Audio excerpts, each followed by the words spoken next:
Good morning, Mickey Jordan. We're gonna put my whole name out there. Good morning. My bad. No Good morning, problem. Good morning. Well, listen, you've been a target of people already, okay? Yes, ma'am. I mean, that's just a part of it. And to everyone out there in the 810 media group, good morning, good morning, good morning. Listen, I need y'all to click, like, and share. Click, like, and share. And if you have not subscribed, I need you to subscribe also.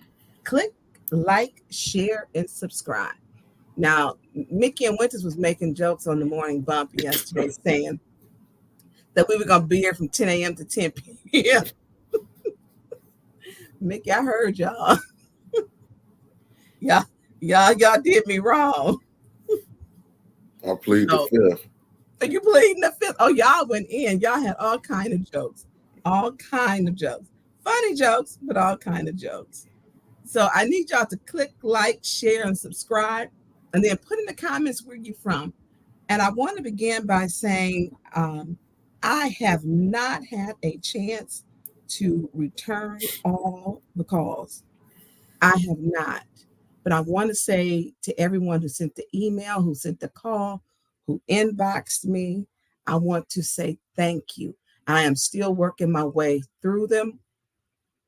Yes, it is a difficult time, but I'm not gonna let them win. I'm just not. So I need y'all to click, like, and share and subscribe.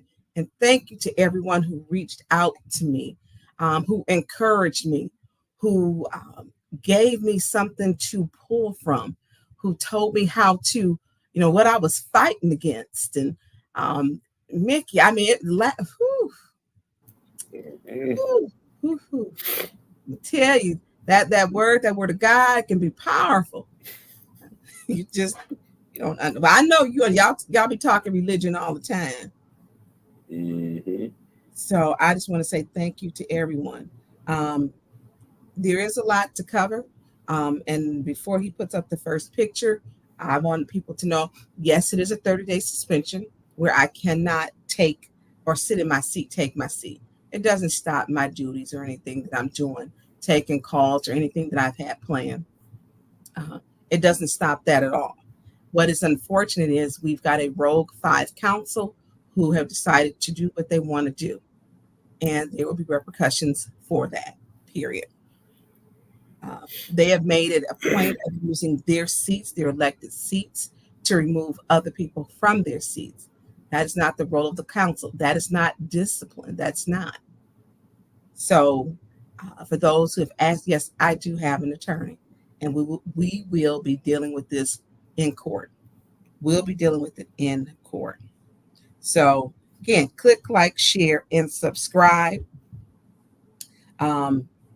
Mick, if you want to put up the first picture, because we didn't do the show last week. We didn't do it because it was Councilman Mays' funeral, and it was a very long day. He had a beautiful home going, a very beautiful home going. But it took up the whole day. Literally at the end of the day, I know I was exhausted. I was exhausted. Um, I want to say for me and Jerry, I think it's when you and Dennis, um, Jerry, Dennis, and myself spoke at the funeral, and it was just beautiful. It was beautiful.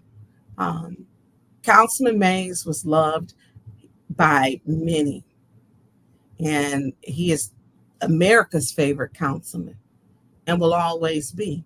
He spoke his truth. He spoke truth to power. He was not afraid to tell everyone he was a Black man from the north side of Flint. He embraced his color. He embraced his neighborhood. He embraced all the things that many people around this area don't even talk about. He was the voice. He was the voice of many. He was the voice of the least of these. And he will be missed. He's going to be missed. Let me put that picture up one more time, please. Mm-hmm. I mean, This picture was at his 65th birthday, which was given to him by Lentil Law. Lentil Law did a beautiful funeral homegoing, a beautiful one. It was beautiful. At the end they put a crown on him, and it was beautiful. I mean, the flowers that were given, the people from all over who sent and paid their respects. There were some who were told they better not go. And the sad part is those people listen to the people who are still dividing this community. They listened. They listened to the people who are still dividing this community. When someone tells you not to go and you don't go, shame on you. Shame on you. But everyone who was supposed to be there was there. They were there. But those who listened to the people who, even in Councilman Eric Mays' death, were still keeping up mess, shame on them. Like I said, this was his 65th birthday. He partied like a rock star. He did. He had it at the Hilton downtown. Lentil Law gave him his birthday party. It was beautiful. His colors were black and gold. Everyone wore black. It was a surprise. He did not know, and it was just a beautiful, beautiful party. When he had it. I mean, they danced. He danced all night. When at the end of the night, when he went to his room, he was tired. He was tired. So listen, y'all, give people their flowers while they're alive. So wherever you from, put in the chat. But Mickey, we're gonna go on to the next one. There has been a lot that's been going on. One of the things that I was surprised about, people have been sending a lot of stuff. Some of the stuff that people have been sharing. And can you put I believe it's the one of the tombstone with the liquor bottles up, and how distasteful it is. There is on TikTok, it's been put up, a tombstone with the name of Eric Mays, and then I shall wear a crown. Mickey, can you go to it? I'm trying to put it up right now. I mean, I'm talking like the video. You sent me the video of it? I didn't send the video, but I may be able to. I didn't send the video because I did block her. It was just, I mean, it was one of the most distasteful things I have seen. I may have to send it into. Hold on, I got this one right here though. So yeah, that's the one. Yeah. That's my internet is spinning. So that's the one. So people were sending me this and sending me the TikTok. And so the page is Liddell Lewis. Then it has in parentheses parody. Now she shares item from this page because it is her page. Now she will say it isn't her page, but it is. She said she shares from Flint's Second Ward items from this page. Same as she shares things from Linda Pendleton, and Linda Pendleton tags her in pages. So this right here, which is them stating, the liquor bottles and the EM for Eric Mays, and then the song. I don't know. Can you pull it up on TikTok, or mine is not? I can't. So on this, I got her blocked too. So on that, if you can leave that up, please, Mickey. They have the song that was playing on Councilman, that was sung at his funeral. I should wear the crown. I should wear a crown. Is playing with this picture on her page. This is sick. It is demented. It is demonic. This is some old headstone and got liquor bottles around it. This isn't funny. It's distasteful. And she shares from this page. So it's her. it's her. And the things that she says and to go in on people making sarcastic remarks and being just rude and nasty. This is the person who Flint City Council, she shares from these this is on her, she shares from this page on her page. The same with calling my daughter monkey. She shared from Linda that page, or I wasn't this TikTok one, but it was the one where she used that Linda page. And she sent the Linda page to the pastors. She put up a tombstone and thinks a parody as if this was funny. What sick person thinks this is funny? And Councilman Mays was just laid to rest not even a week ago. You know, someone had said that it was up 4 months ago. I don't know. Had you heard that, Mickey? Yeah, if I'm not mistaken, I did hear it. I thought I seen it. To be honest, I thought I seen it before. That's just an old one. I mean, they just brought it back up. What I'm saying. Oh, okay. I don't I don't know.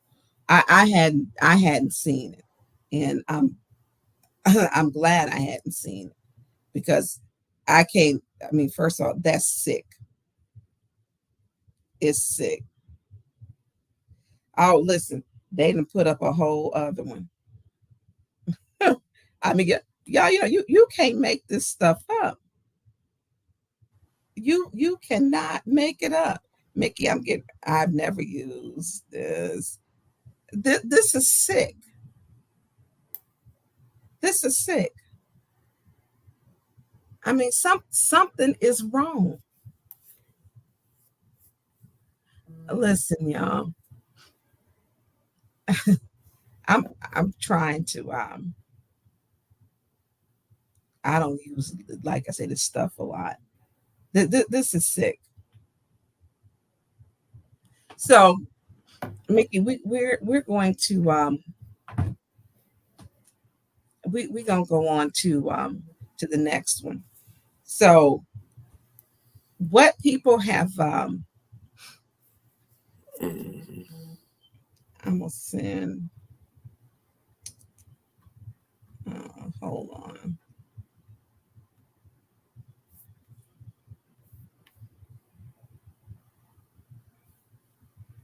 Okay, I have to update that. I'm sorry, Mickey. And everybody, thank you for being patient with me. So, to everyone who reached out to me, and I don't need a pen. You just sent it to me. No, I did not. Okay. I did not.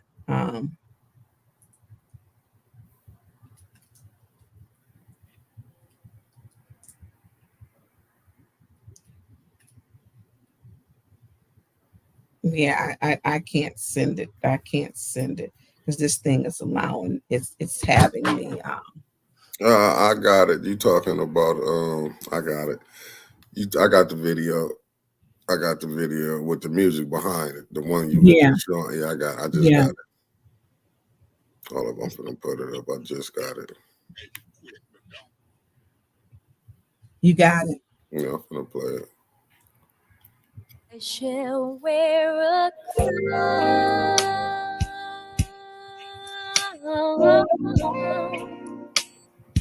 I shall wear a crown.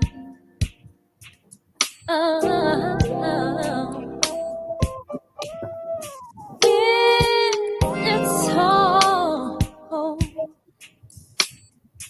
Yes, I will. Okay. Yeah, I just forgot you gonna get copyrighted. I just thought about it like damn, but I didn't play all of fair use.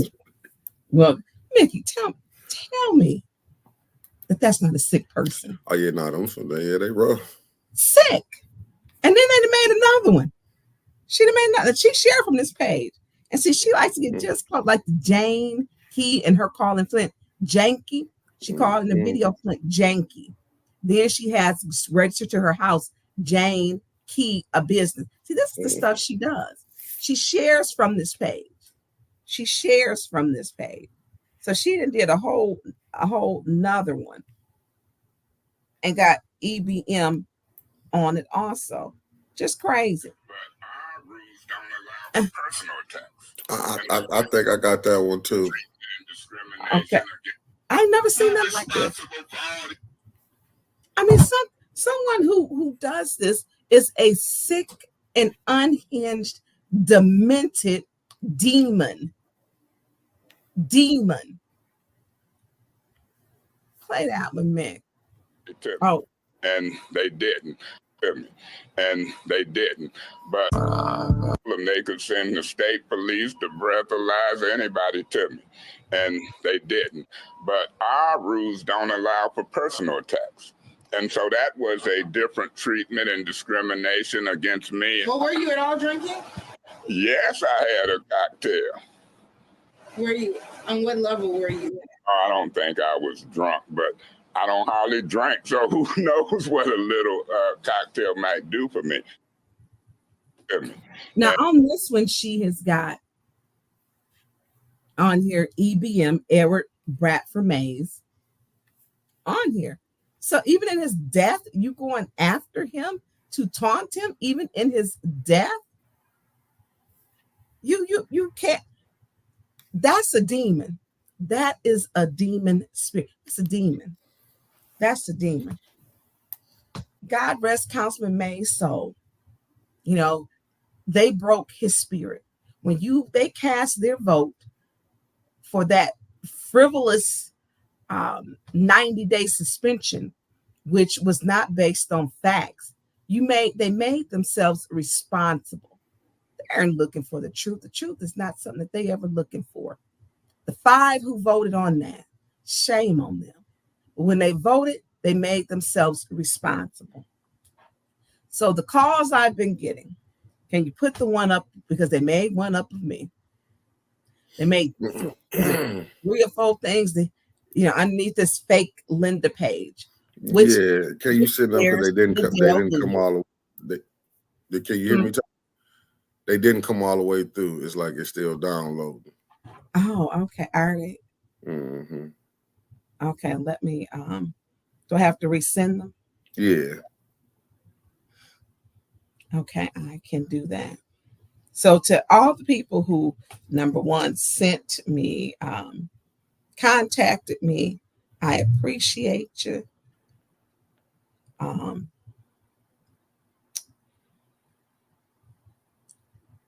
And no, I wasn't sick. Nothing's wrong with me. I am covered by the blood of Jesus. I got a praying mama and some praying aunties and some praying best friends. Okay. So Tonya Burns is good. I am good. And I will confront those demons with those demonic spirits. Mickey, it should be coming to you. Okay, I'm waiting on it to click in. I don't know why everything ain't been downloading. Was it spinning? Yep, it was like it said still need to upload. Oh wow. Yeah, I don't know why I'm still waiting on it right now.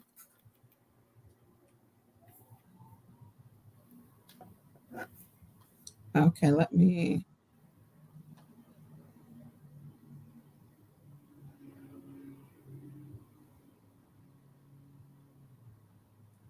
Oh yeah, it did not. Let me see if I have to do them one at a time.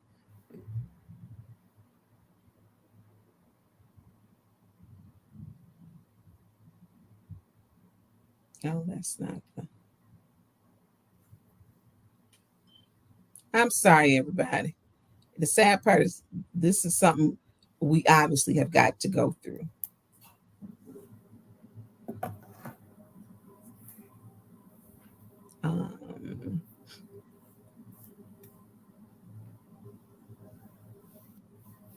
Okay, did one pop in? Yeah, I got one now. Okay.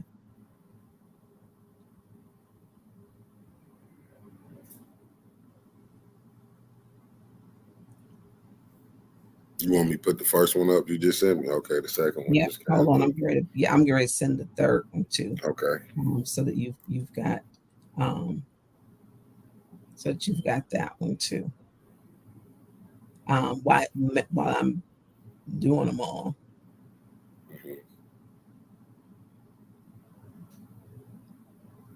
Go ahead and start Go ahead and start putting those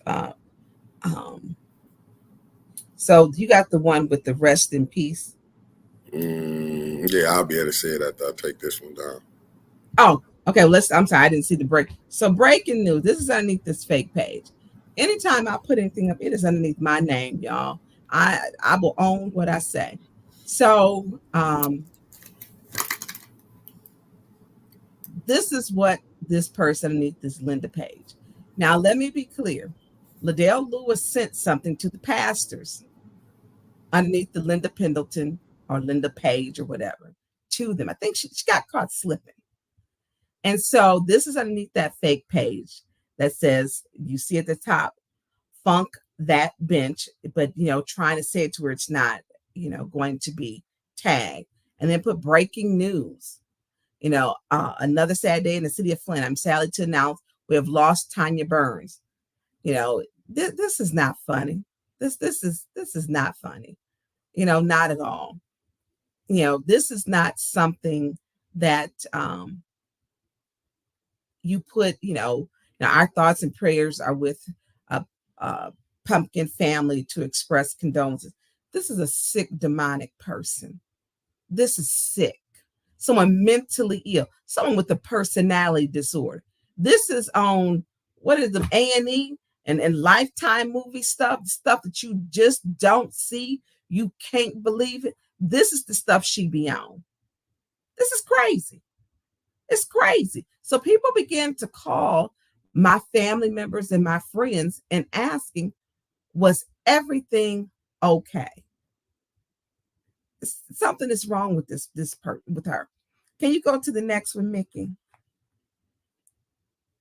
Did it come? I can come to the next one. Hold on. I'm going to get right to it.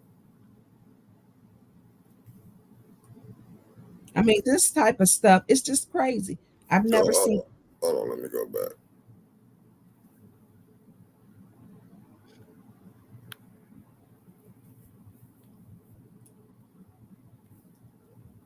You see it? Yeah. So here it goes again. Rest in peace, Tonya. And they think that it's funny. You put a tombstone up with someone's, on it. I'm saying people who support this stuff, people need to understand. This is not funny. People have families, friends, and this is just wrong. This is just wrong. I keep having to explain to my kids who are grown that other grown people who could be their mama and someone who could be their grandmama with all this nonsense. I've never seen so many old, foolish people in my life. Just ignorant. Just ignorant. You play around with this is not what you do. At no point should any person be doing it. This is lacking decorum. It's not funny. These things are not funny. It's not a parody.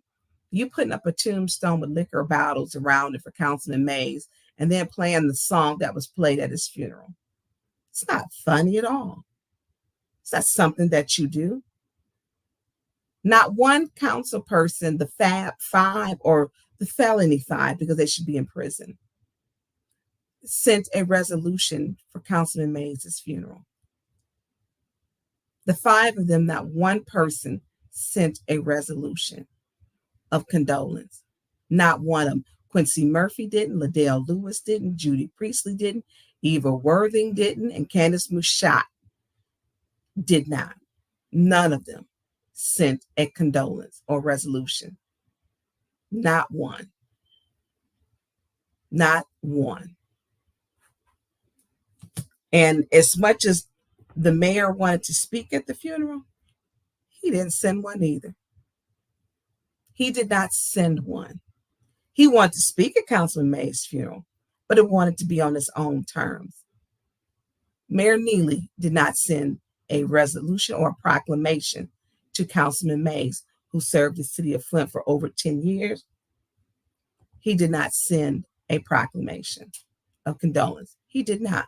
But this is a person who wanted to to speak at the funeral. If you send in a proclamation, it shouldn't matter what funeral home or who's doing it. You send it because it's the right thing. Mayor Neely did not send a proclamation either, but he wanted to speak at the funeral. Now, granted, there was a lot. The family did have some issues that they had to work it out, and say prayers to them, because funerals, divorces, and weddings can divide families. And unfortunately, there was some division that they had to go to court. But at the end of it, if you're the mayor of the city, you send the proclamation. He did not send a proclamation at all. He did not. Mayor Neely did not. Liddell Lewis, Quincy Murphy, Judy Priestley, Eva Worthy, Candace Mushat did not, did not send a resolution of condolence. They did not. So, Mickey, I have 30 days. Yes, ma'am. And look, we knew it was coming, because when you speak the truth, they have a problem with it. They have a problem. And my 30 days, it is what it is. We will be going to court. I have worked in a hostile work environment for a very long time. So has many of my other colleagues. They have worked in. I mean, so much stuff is allowed to go on in those chambers. But we will be going to court.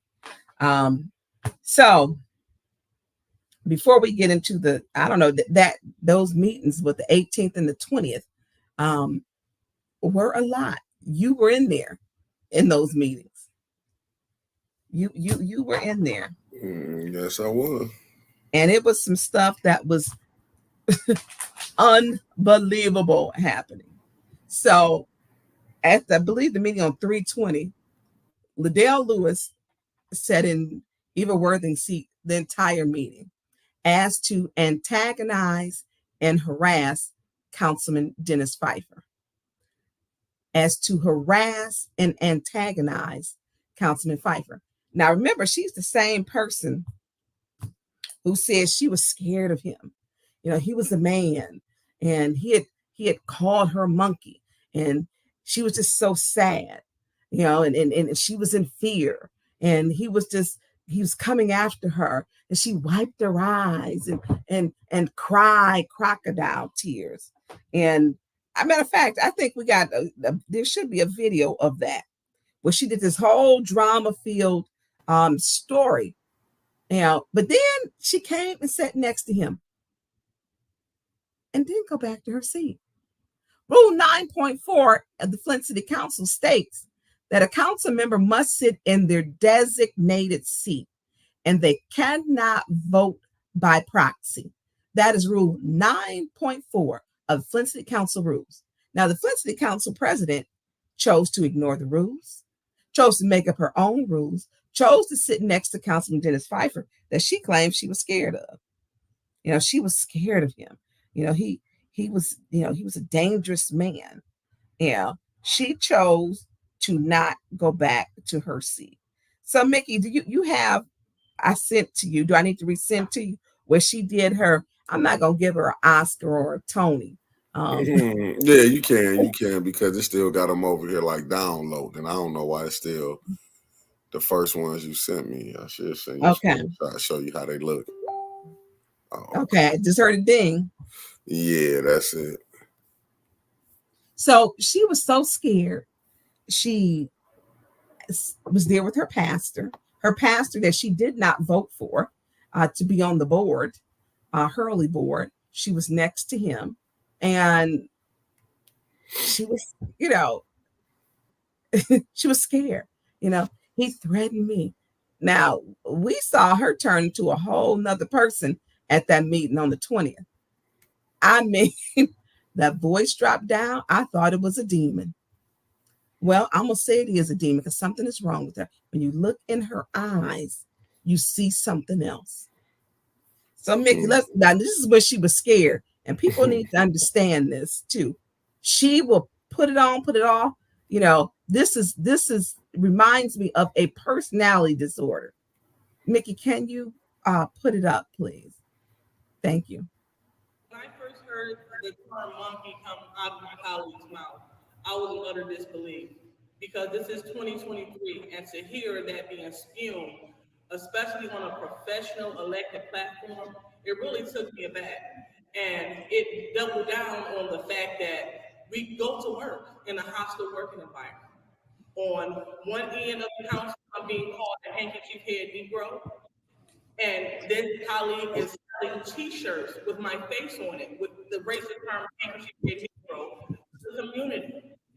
And then now on the other end, I'm being attacked by a white colleague calling me a monkey, referring to me as a monkey.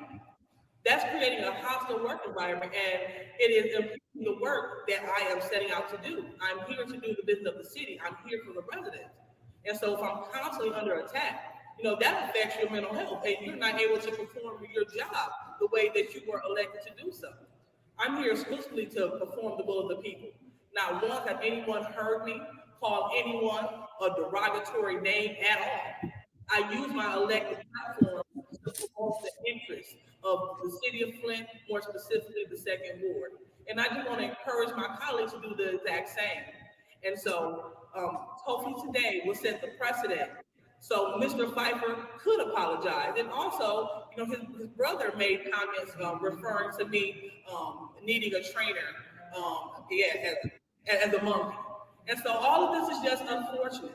This is just unfortunate. And Flint deserves better. The residents deserve better. And we will only get better when we deserve better. So I just want to encourage the residents to please take a stand. If you don't believe that racist rhetoric is okay, if you don't believe in having a hostile working environment in the city council, if you don't believe that that's okay, we need for the residents to step up and say something, because this is affecting the city. We can't make proper legislation. We can't be on our best pony per se and make the best decisions for this city if we are constantly being harassed every time we step inside council chambers and the colleagues think that it's okay. Okay. Listen, y'all. First of all, she's not a victim. She victimizes people. She stated she's never said a derogatory remark. She would cuss out Councilman Mays all the time underneath that mask. And for those who don't swear, yes, I'm going to use the words that she used on the 20th to me when she called me a bitch. She called me a bitch. This is coming from the Flint City Council president. I didn't call her a name. That entire evening, Liddell Lewis and Candace Wichat sat, Councilman Pfeiffer was in the middle. The whole time, as he sat in the middle, they were doing this the whole time, going at him. Judy wouldn't stop when you did point of order. Judy was frustrated. She sunk down into her seat. She just didn't want to be there. Whole time they were doing this. Microphones are off. Now she's talking about a hostile work environment. You feared, or you claim you feared this man. Why would you come sit next to him? Why was she allowed to come sit there? So as I read Rule 9.4, Judy said, I stated it's her designated seat because her name tag is there. No, that does not designate the seat, Judy. And then I will say, Davina did correct her, that designated seat, because the name tag, she went on to state, your designated seat is where you sit in sequential order. 1, 2, 3, 4, 5, 6, 7, 8, 9 is how we are seated. She was not in her designated seat. She sat there purposely, both of them, to go at Councilman Pfeiffer all night long. Judy lost complete control of that meeting, and she often does. And then she likes to blame on everybody but herself. The meeting was yet a dumpster fire. Judy chairs dumpster fire meetings because she's friends with them. And instead of doing what's right, she feels pressured to go along with the nonsense. Judy's a different person when she's not around them. Completely different. But when she's with them, she caves in and goes along with the mess. The mess. So all night she sat next to Councilman Pfeiffer, Liddell Lewis, someone who fears him. She claims she continues to gaslight this community with her lies. She continues to use passive aggressive behavior. And then she stated she sat in that seat, in the Ninth Ward seat, because of how Eva Worthing, Councilman Pfeiffer had put his hand up and said, stop talking, and said some words. And let me tell you, and I've said it, go back through all of the videos. I've said it. Eva Worthing has called Councilman Pfeiffer, and I'm sorry for the cuss words, but these are not my words. These are the words that were used in the council chambers by these council people. She has called Councilman Pfeiffer an asshole, a DICK head. She's told him F you. She regularly gives him the finger. She gives everybody the finger. She regularly was giving him the finger. She's been doing this probably since 2 months after we started, maybe before then, because she was upset because Councilman Pfeiffer was friends with Councilman Mays. She would talk nasty to him, and she still continued to do it.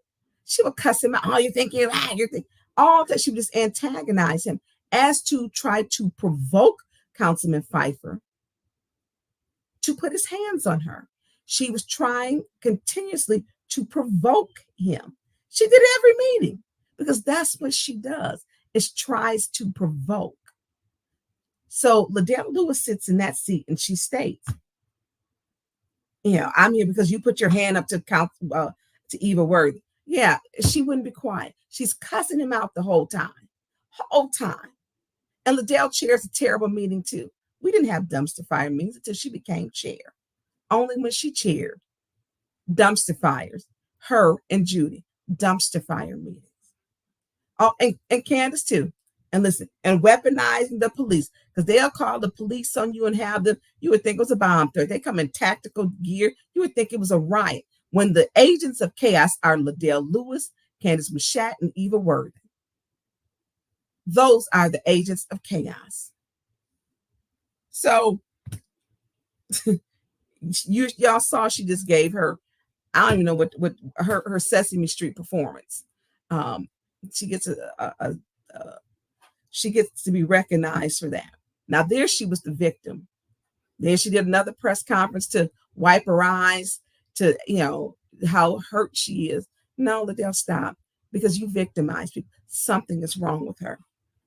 So, Mickey, we're gonna go on to did the video come through? Because we're gonna do many stops along this video. Oh, you sent me the other one with her on Facebook. That was the latest one I just got. Okay, I sent you. Oh, so yeah, because I want to clear this up too. Now, in this one that her performance, where she said, "Oh, he called her a handkerchief head Negro," and they're wearing shirts on them with calling me a handkerchief head Negro. He called me a handkerchief head Negro. Now, let me tell you what she did, y'all. This is her page, Flint Second Ward. Flint Second Ward. She cannot be upset when she called and referred to herself as a handkerchief head Negro. It was acceptable. She's talking to a racist, Tracy Whitney.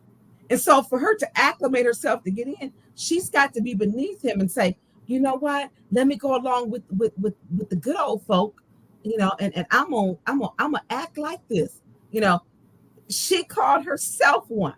So it says Tracy Whitney always then gaslights and makes it a racial issue when it's not. Point is, she continued to break the rules by unlawfully taking the floor, then was pointing towards Worthy, saying today isn't going to be your day. Totally out of totally out of order. And that could be interpreted as a threat. Then Eva stood up, which was out of order, and began going back and forth with Burns. If calling a fair game makes me a handkerchief head, I will wear it with pride. I will wear it with pride. If calling fair game makes me a handkerchief head, I will wear it with pride. She didn't mind being called a handkerchief head. This her writing. This hers. She didn't mind calling herself. She didn't mind being called a handkerchief head. She said she was going to wear it with pride. I guess her crown is going to be a handkerchief head. She called herself one. They removed Councilman Mays 30 days and 90 days for this. And she can't be offended. That was actually listed on the resolution for removal, which the process was not done right. It was actually listed on there. You called yourself a handkerchief head. How you gonna get mad? You owned it. You called yourself one. See, when you have Black people who will do anything to get along with white people who are racist, and I'm not talking about, normal people. This is a subgroup of people with some issues. She decided to go along with someone who always posts racist stuff on social media. Always does. I don't deal with racist people because they don't like Blacks, they don't like Latinos, they don't like Jewish people, they don't like nobody. I don't deal with them. But she should not, as a Black woman, making this person feel better and then saying she will wear it with pride. How do you bring yourself to say, if you claim you offended, that you will wear it with pride? You can't be offended and saying he's calling you a handkerchief head, and then you telling this racist person you're going to wear it with pride. So you can't complain. You put it out there. He was removed. That was one of the bullet points for his removal. So I want to put up, because we know she lies a lot and distorts the truth. Mickey, did the video come through? When she talks about a hostile work environment. Yeah, hold on. You talk about this one right here. There's two of them. Oh crap! I must have took it down. Hope I got you. I'm gonna put it back up. There we go. Now this is where she's calling herself a handkerchief head. Where she's saying, you talk about this one right here. There's two of them. Yeah, but let's do the other one first with the green jacket. Did you get that one? Let me go back. I mean, they don't recall these events as they actually happen, and they just lie. They lie. I worked in a hostile work environment every day. Every meeting, it was hostile. Something is wrong with those people, those demons. You got it? Yep, I got it right here. Thank you, Mickey. You ready for me to play it? Yes, play it. And I stayed seated. Hell no. Come on, wait till the no. Come on. Oh, Mickey, that's got music too. To the no. Come on. Hell no. To the no. I mean, we all get on the same page to get these residents taken care of. And we need to treat everybody, whether it's disclosure, whatever you felt your home, and it's not your fault. And this is when you're saying, fine, and if the others did not keep up with the amount of rain, we need to take care of these people. So we don't have a show.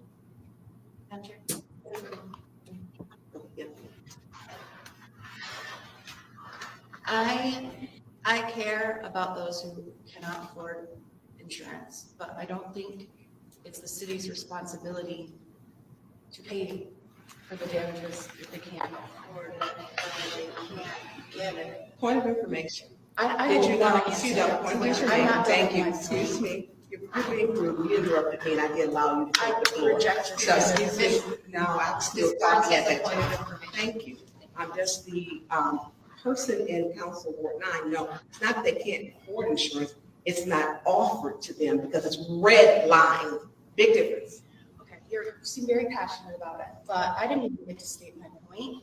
So if you could. And I didn't get to finish my statement when you were talking. I asked you if you were done. Okay, were you not done? Ms. Worthing, please continue. I don't know what you mean by redlined, but I do know that if your One house, information. Does the person number 9 know you can Google it? I don't know your interpretation of what you're even talking about, to be honest. However, a home must be up to code in order to get insurance. So I want to know, why can't they get insurance? Is their roof not up to code? Are there things that need to be? I mean, we all have to do it. If we own a home, every single one of us have to meet certain requirements to get insurance.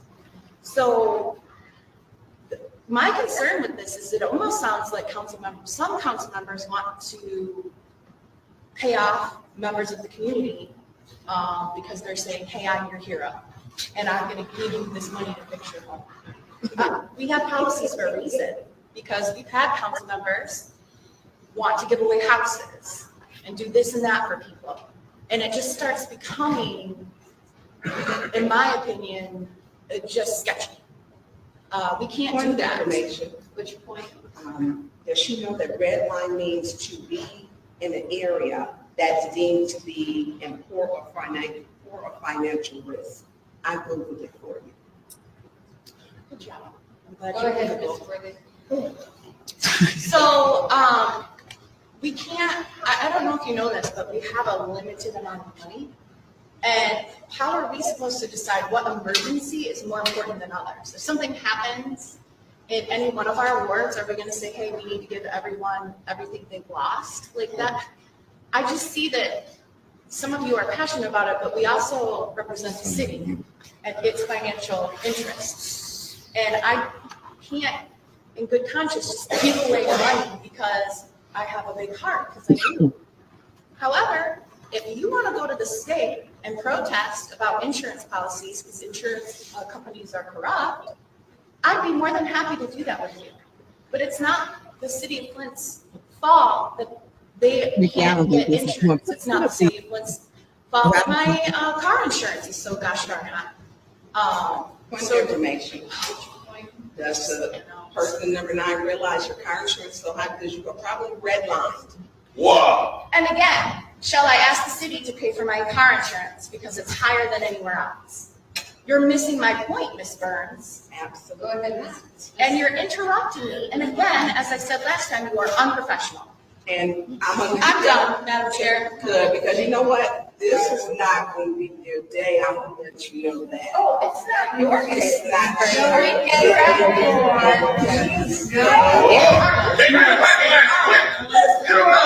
What you gonna do? What are you gonna do? Get about that seat. That's what you need. Get over there. She's out here. Warn her. And she needs to be right. Put her up.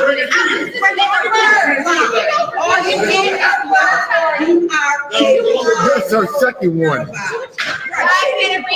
That's her second warning, man. Eric did that, and you gave him 2 warnings. No, she should have had a warning. She should have had a warning. You told her to be quiet. For real, man. And then y'all hate when somebody say something about black and white. And the reason why we can't get insurance on the north side is because of lead. I'm not going to be threatened sitting here on couch. There's nobody threatening you. Oh my God, man. That's bullshit. You allowed that. Right. I'm not talking to you because you need to bring this council together. So don't sit up here talking to your breast to me. Don't do that. You have an even better one. That's bullcrap, man. When Eric stood up, you gave him 2 warnings, man. Okay, Mickey, can we go to the next one? See, this is the difference. Liddell and Eve are best friends.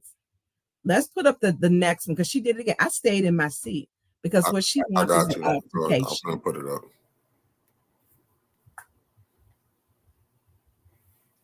You know, and this is what they allowed to be done.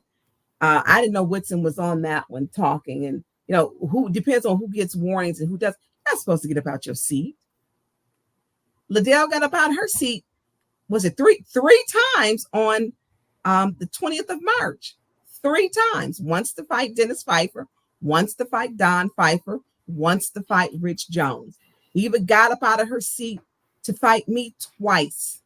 Let's play this one. is hiring to do this day in and out, and that's why Ally laughed. Why is that funny? Why do you think she laughed? She said she didn't like you.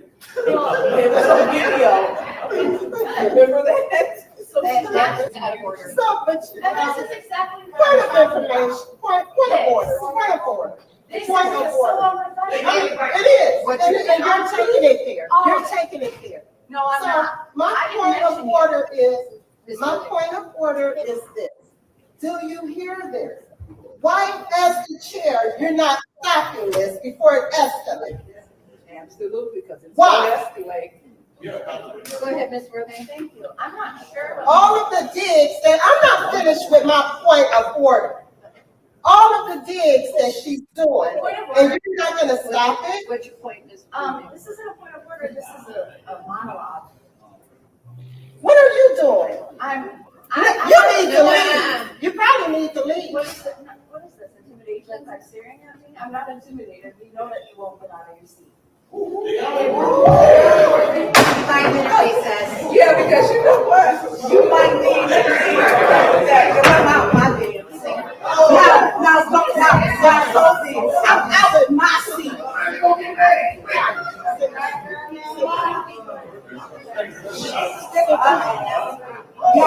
Owner to what you said. Oh, I swear, I'm gonna be right.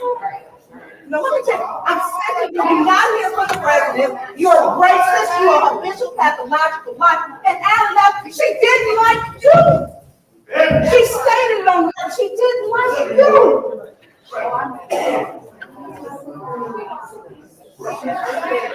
All day. She said they do all day.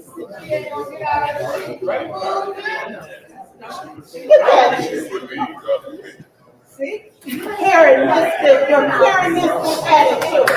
With that little scrunchy grin on your face. You've been faking her all year. Don't even pay no attention to her. God bless her. She ain't nobody, you know. You've been faking her all year. And you sit here and let her say all of those things. Because She you're said, not, you cannot allow her to do that. You guys did other people. I didn't say her, Judy, because she been faking her all year. all night long. She was doing this all night long.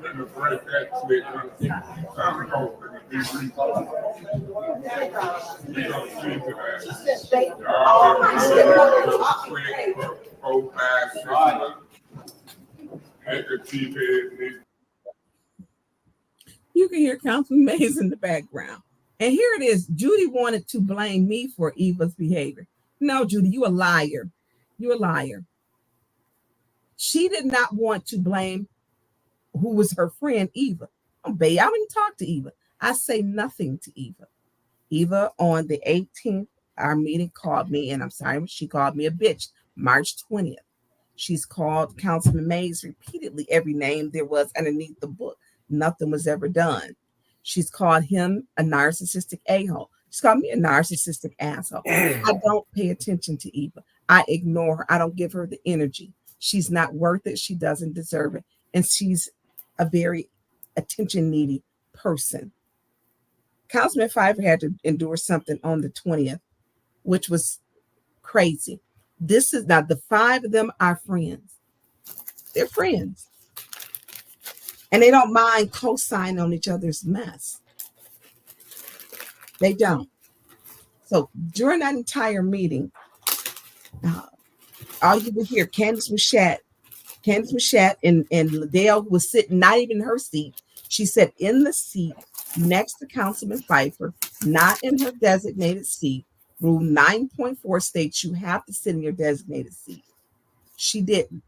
And antagonized, poked, picked, and harassed him the entire duration of that meeting. Both of them did.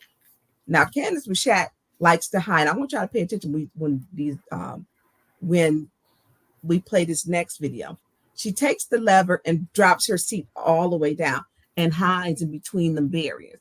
So she can say her little stuff and she doesn't want to be seen. Like she's sneaking, very immature, very juvenile. Something is wrong with her. So Mickey, I sent you the video. Can you go to 6 minutes and 35 seconds. Because that's the first time when Eva came in, when she came in, she, made some, when she talked, I just ignored her because you know what? Her last day is going to be April 22nd. Bye-bye, Eva. She will not be in there past April 22nd. April 23rd, Liddell and Candace go on a taxpayers sponsored trip to Dubuque, Iowa, where they go for free, y'all, on the taxpayers. So the Flint residents are paying for Candace Mushat and Liddell Lewis to go to Dubuque, Iowa. The city of Flint, and it's on the city's charge card, the P card. It's on the city's P card. People should be enraged. The city is paying for their flight, their rental vehicle, the seminar costs, food, tax gratuities on the residents. And it's for Candace's job with the Flint Development Center, which is not a Flint organization, the Flint Water Lab.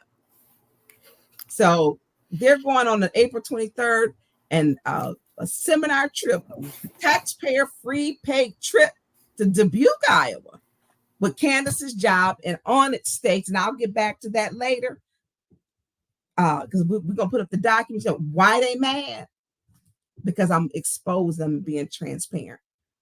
Okay, so the 6 minute and 35 seconds. So before I said Gladys had the hot pink coat on. Was it hot pink? Gladys was giving the business. Gladys is in Eva's ward. She's got blonde hair. Gladys is about that life. I'm like, Gladys is a firecracker, and she's going to tell you how it is, and that's just it. They threw Gladys out. They couldn't deal with her. But Eva Worthing, now this is kind of becoming. She gave Gladys the finger. So Mickey, let's roll it. What did she say? Saying all the things Oh, she gave her the finger. She gave her the finger. She gave her the finger. What did she say? Tell her mama. Okay, I guess it didn't show because I guess they didn't have to be blown up. That's Gladys in the pink. That's Gladys. And Eva Worthing gave Gladys the finger. I guess you have to blow it up, but you can see her before she was going back into executive session. Now, I did not go back into executive session, and neither did Councilwoman Winfrey Carter. And I'm going to tell you why. So they stated I didn't go back into executive session. And we'll get into what their reasoning is for my suspension, which is a joke. There's nothing required that says I have to go back in executive session. You take a vote to go back there. Why I didn't go back in executive session, why I was correct about not going, they told me it was 30 service lines or something to be repaired. And the guy gets out there to tell how many service lines have to be repaired and how many they are left, how many have been done. Them numbers was all over the place. So Dennis Pfeiffer and Quincy Murphy was like, well, those not the numbers that we got when we were back there. That's why I don't go back there. Those numbers, you're not going to silence me. Once you go back there, you can't talk about what you talked about in there. I'm not going back there. I made a promise to the Flint residents to be transparent, and I'm going to do it. And we're going to talk about how many service lines. We're going to talk about it in public, period. City of Flint was filed in contempt of court because of the service lines, in contempt of court. Service lines were not completed, and they don't even know those numbers that they actually were given.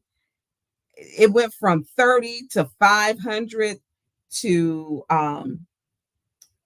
30 to 500 to 1800 to we don't know to that number was all over the place. And so that's why I don't go, back there. For that one, I was not, because residents have a right to know. City was filing contempt of court.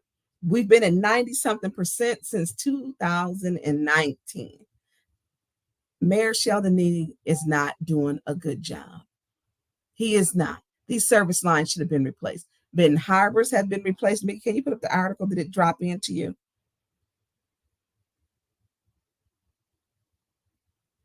I'm finna get to it 1 second. Okay. I was just taking that down. Let me put this one up. Okay, thank you. So service lines were supposed to be replaced. Last year we had, I believe, 3 or 4 extensions. They were supposed to be completed by the end of July, by August 1st.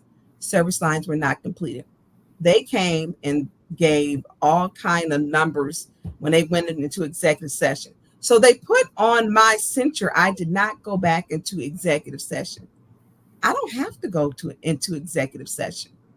We take a vote for that. That's my choice. What I want to do is keep my voice to be very clear.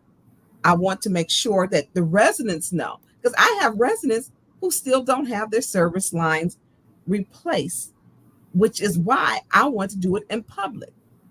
Some of my residents were there. Some are still trying to get their service lines replaced.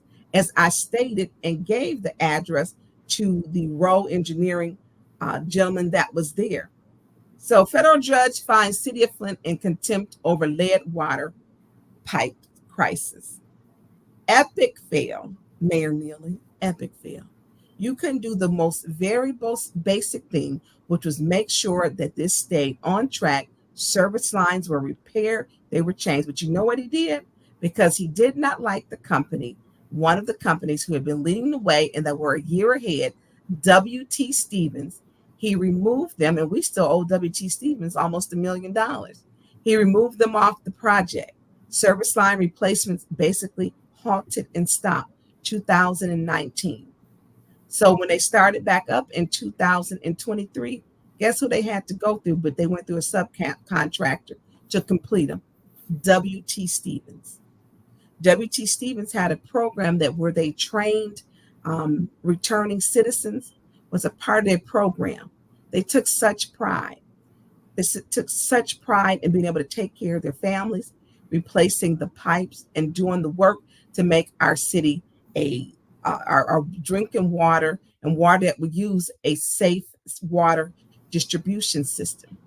They were working hard. He removed them because they sponsored and they had donated to Mayor Karen Weaver.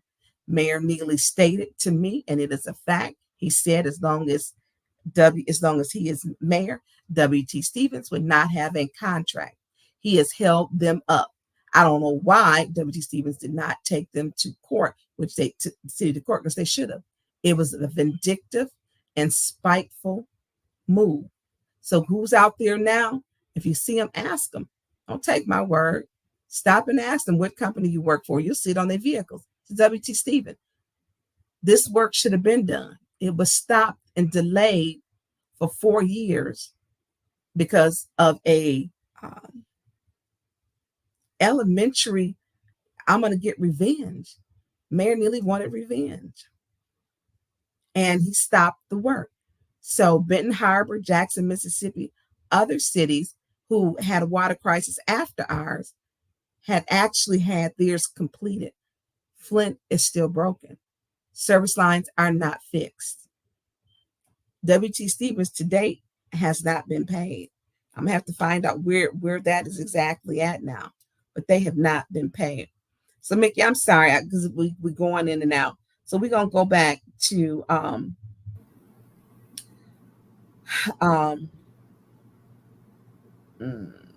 the video.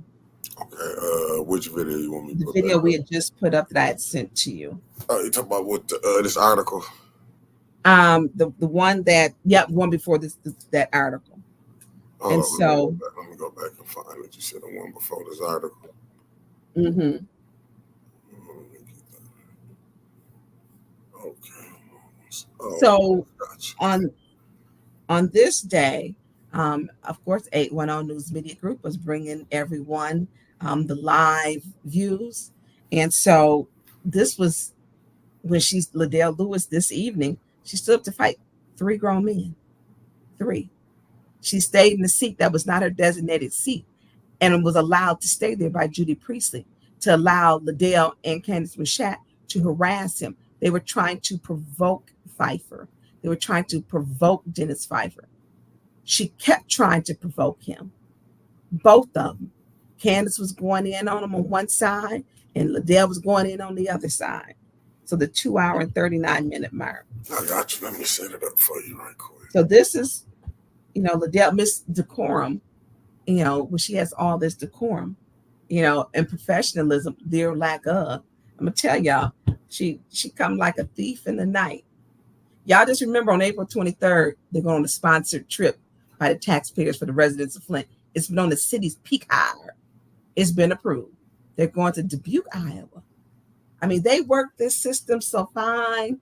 And then we're going to get into how she voted on her own $50,000 nonprofit. She was her own fifth vote. She voted to give herself $50,000. Where's the FBI? Where's the Office of Inspector General? You said 239, not to cut you off. 239. Yep, 239. Okay.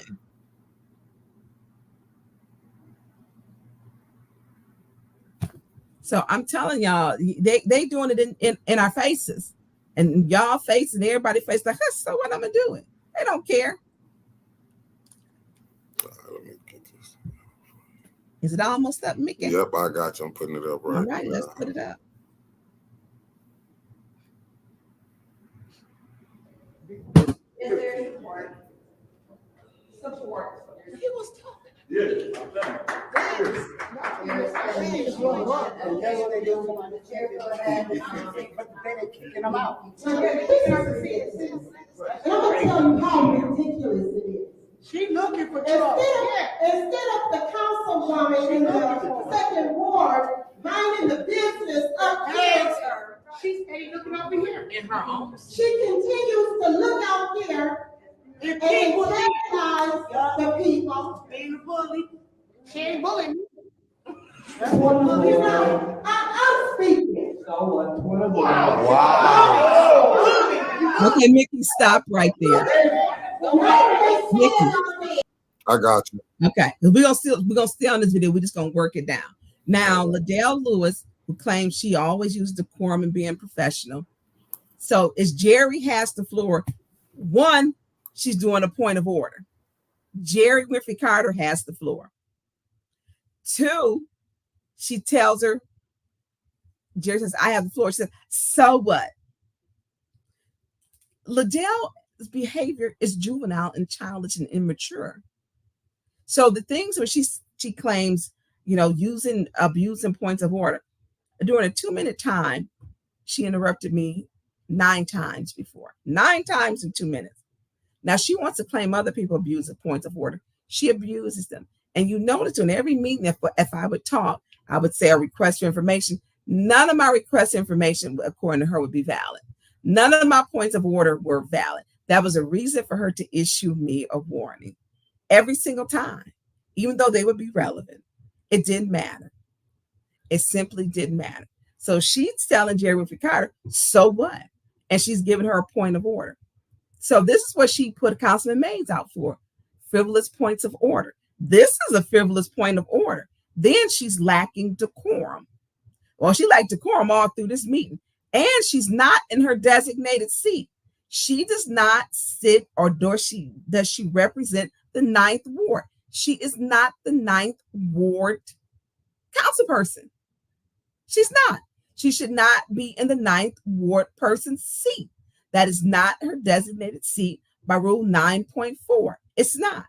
She should not be in that seat.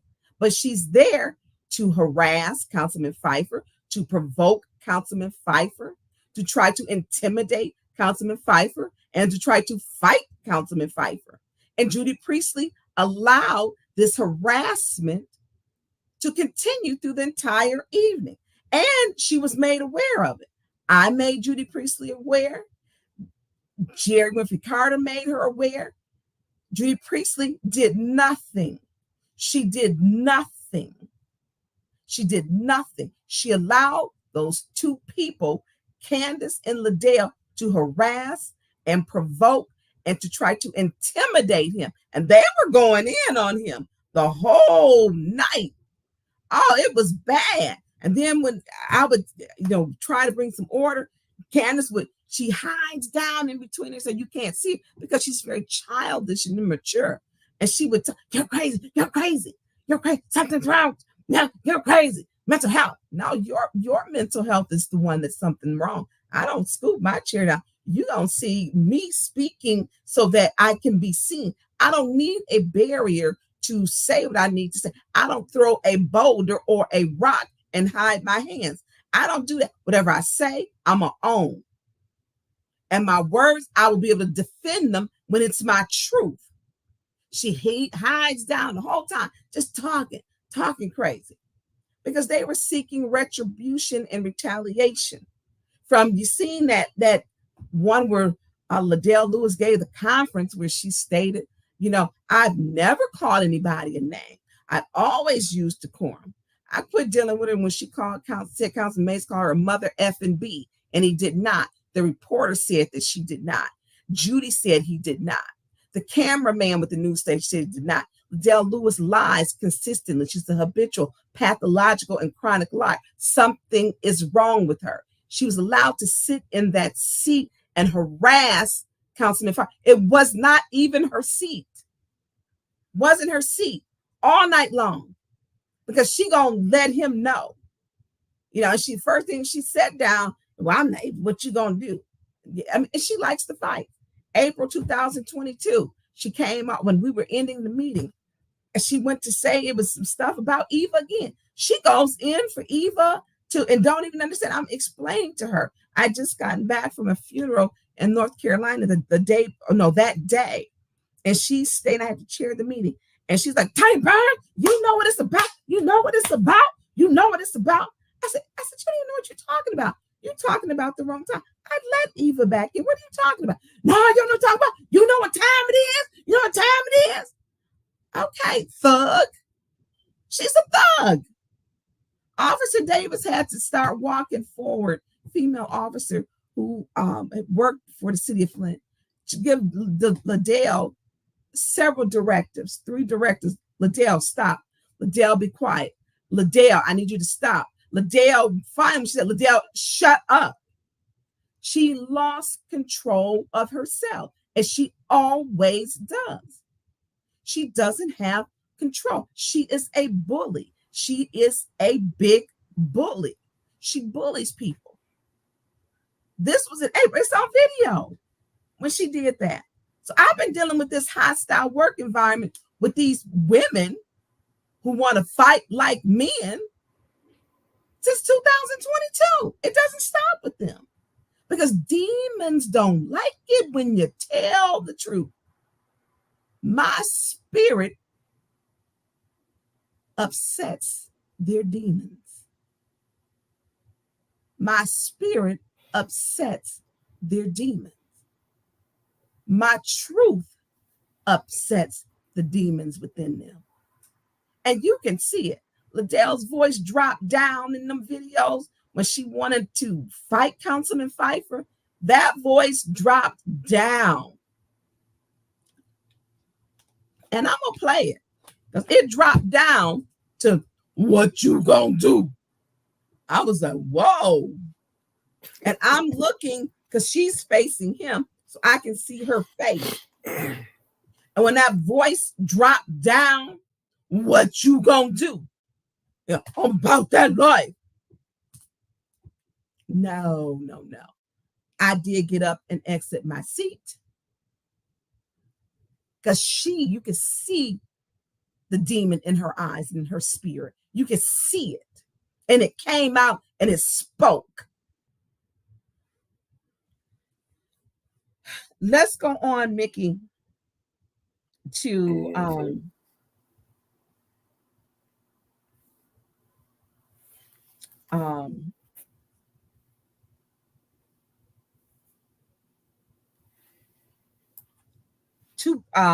we're gonna go fuzzy number. I don't want to go to we already talked about the numbers were fuzzy. We don't need, I'm gonna go past that. 2 hours and 54. Got you. Hold on. 2 hours and 54.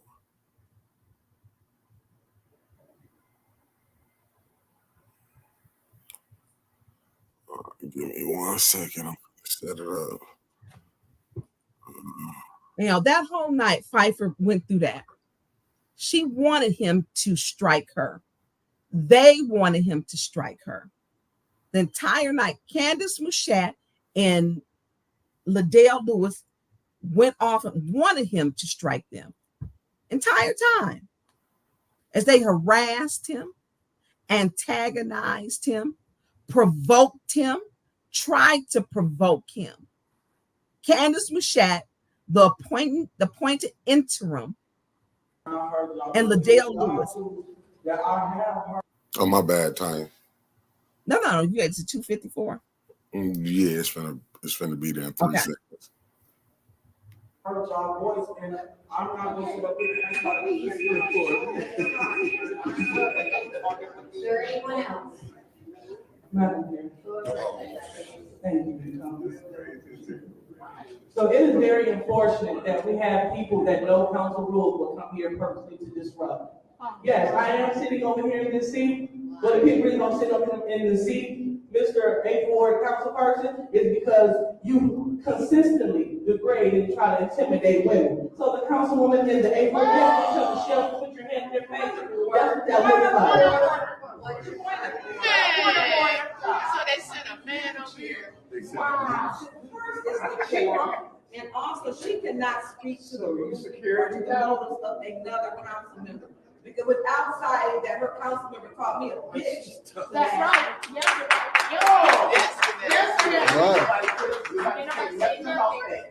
One thing for sure and two things for certain is that it was caught on a film because somebody shut up and you put your hand in someone's face. So as I continue to sit here, unbossed and unbothered, and I will continue to do so. Excuse me, you were being brought to order. That is. That's fine, but that's your warning. Can she give a warning? Right. About time. About time.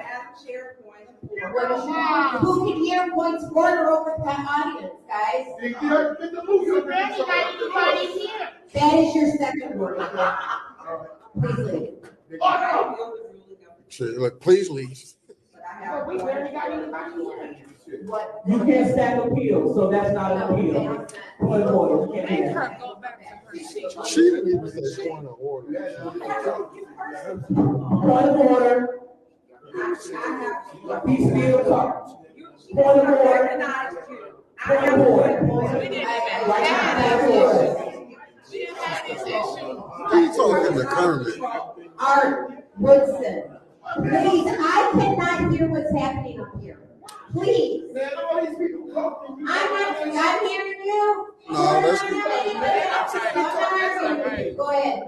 Go ahead, Ms. Burns, for your point of order. Take them on back. That's all those sit on there when Dana comes here. Second of all, we shouldn't even be recognizing Councilwoman Lewis. She's not in her seat. So her voice doesn't matter. According to the council, she cannot be recognized. She is not in her seat. elected seat.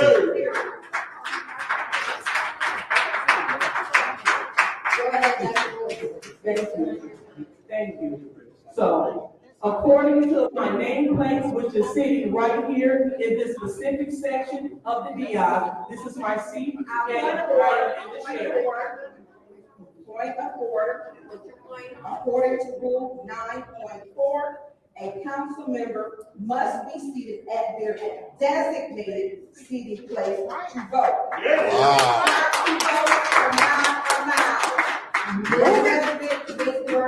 Ms. Burns, her name tag is in front of her. That's not what they're doing. That's not what they're doing. That's not They make up rules as they go. I refuse to sit here. Bye. And no, I won't leave. I'm gonna sit right next to you as you continue to try to intimidate women. That's fine, but you want to keep that. Order, that'd be okay with it. I will. Right. I'm saying point what you want. And you ain't seen none of that. You ain't seen none of None of that. No, I did not say that. You have seen this shit. They are. You are a punk ass on your knees.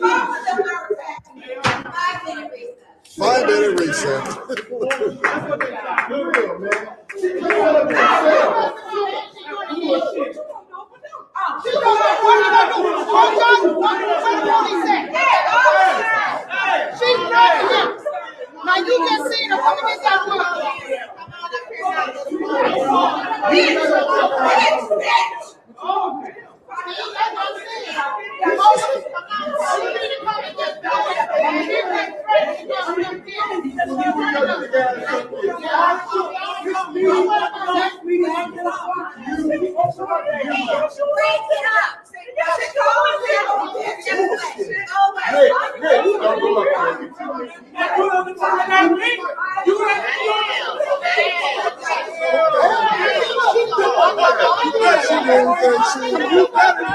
Mickey, freeze it right there.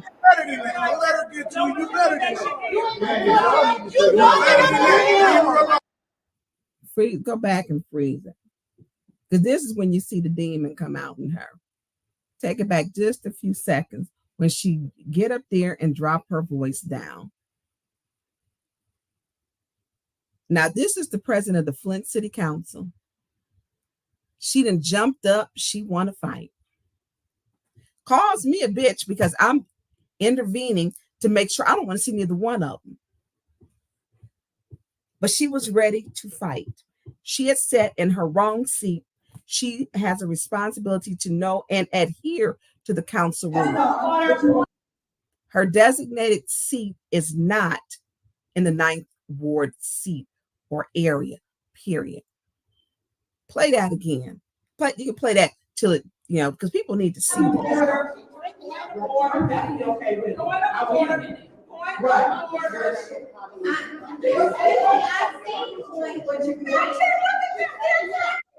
And you ain't seen none of that. You ain't seen none of that. No, I did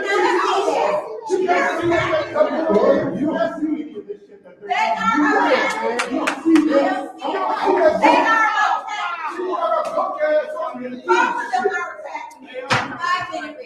5-minute recess.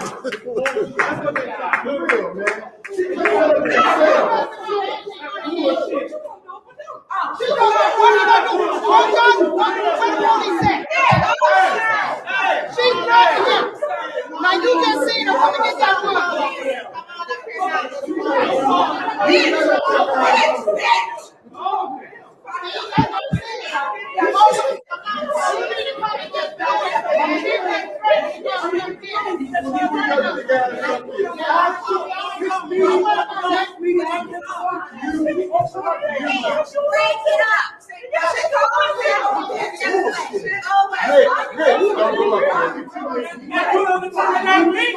Stop right there. Stop right there. Look at the look on her face. Look at the look on her face. Now she's sitting in the wrong seat. Rule 9.4 states she used to be in her designated seat. And look at Candace's face. She's like, oh yeah, it's going down. All night they have been provoking him, antagonizing him, and continuously calling him a racist white man. All night. Because me and Candace was into it. Because she kept talking. She scoot that seat down and she hide and do all her little talking. Talking just crazy, both of them. Both of them. So when her voice dropped down, what you gonna do? That demon came out of her. Something is wrong with her. When I walked up, I could see her face and see her face changing because her face, you could just see it like it was transforming. And then I could see Pfeiffer asking Judy for help and asking, do you see this, Judy? Because he wanted Judy to get control over that meeting. Judy to warn her, she should have been put out, actually. Judy should have made her go back to her seat. Judy was scared. Judy is scared of Liddell. Judy Priestley is scared of Liddell. And she allows these meetings to get out of control because she's scared of these women. Now, she told me before, and people were like, don't be nice to Judy. Judy is the ringleader and so on. Judy has stated to me, you don't know, it's not just them. there's more people. What does that mean, Judy? It's more people. She's like, it's not just them. There's more people. I walked over there during the meeting and talked to Judy, and I told her, I said, you look as if you just want this to go away. You are melting down into your chair. You just seem overwhelmed. And she said, I am. When you stand on the truth, they can't knock you off your base. That's why I'm not being knocked off my base. What I did not want to see was a headline where she wanted to use a white man hit a black woman, and he called me a monkey before. That's what she wanted. She wanted a headline that stated a white man hit a black woman, and he had called her a monkey before. That was what she wanted. She wasn't able to get that. I made sure of that. She wanted that. She wanted to go back and do a whole nother, he called me a monkey, and now he struck me. He hit me. So she could file criminal charges on him. She's one of those type of women who would set up a man. Judy should have never allowed her to sit in that seat. Judy allowed her to sit in that seat, and all night long, they antagonized him. All night long, they harassed him. All night long, they provoked him. All night long, they went out after Councilman Pfeiffer. All night long, Candace Mushat and Liddell Lewis went after him. Now, here's the funny part. Eva was not even in Liddell's seat. She was gone home. Eva had went home. So her reasoning for staying in that seat was because Eva didn't want to sit over there. Liddell's designated seat was empty. It was empty. Eva had been gone. It was empty. She'd been gone about an hour and a half. She had been gone. Which further proves Liddell was sitting in Eva's seat to harass and to provoke and to antagonize Councilman Pfeiffer. She wanted the headline that a white man hit a black woman and he had called her monkey before. So she could be the victim and sue because she lives for that type of glory, that demon in her. She wasn't able to get that. She wasn't able to get that. Mickey, finish playing that video out because people need to see. Liddell Lewis is the president of Flint City Council. She has some issues. Look at that face. And she turned and transformed into something.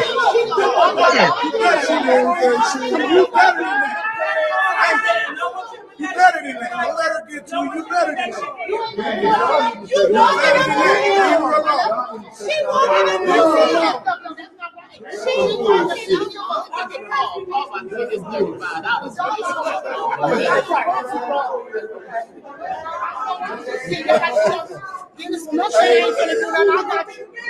Okay, Nikki, go to 3 hours and 19 minutes.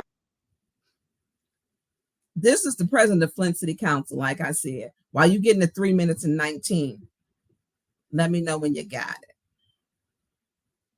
She wanted that headline to be able to say that. She wasn't able to get that. Mickey, every 3 hours and 19 minutes, yeah.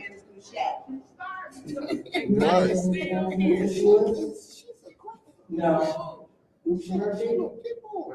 No. He don't even. The video's not up.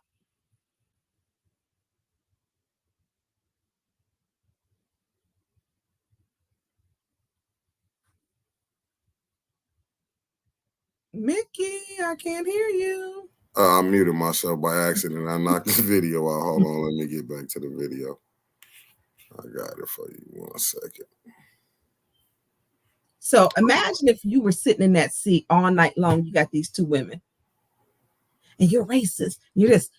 Now, do what you gonna do? I'm sitting in this seat. What you gonna do? I'm a woman. Come after me. Come after me. And Judy allowed this all night long. Judy allowed it because Liddell wanted a headline. White councilman hit black woman. He previously called her monkey. He didn't call her monkey. And he wasn't hitting her. He didn't hit her. As they provoked him, harassed him. Mm-mm-mm-mm.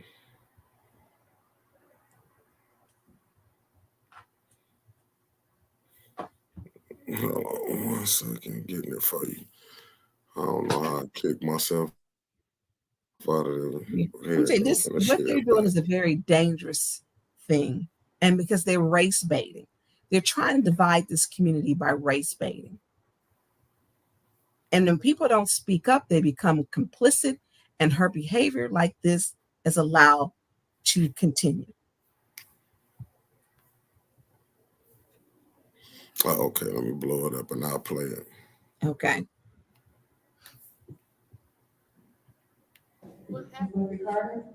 Yes. They ain't got enough. No. The vote is 4 yes, 3 no. The vote is 4 yes. She can't join. We are now, I just, oh, no.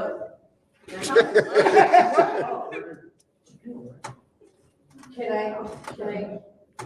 did we get a second to your deal? Okay, thank you. I did, that's what I was checking. Okay. They didn't do the blessing, did they? Thank you. Go ahead, Mr. Pfeiffer, you have the floor. This is like. Oh, no, excuse me, Ms. Burns has the floor. This is crazy. This is crazy. Madam Chair, this is definitely out of hand. It is. This is when we really did need to adjourn. I do not believe cooler heads will prevail. Nope. And definitely not when you have Councilman Pfeiffer sitting in between two people he has had issues or had issues with him. It's just not going to work. What's your request? Are you aware that they just put them back and forth all day on a basis? I heard them. Why is she still on? And they said that I have mental health issues, and also Council President has brought in. That wasn't in proper point. I mean, the stuff that they're doing over is very, very childish, and immature. And she's calling me the appointed person, let's make it clear.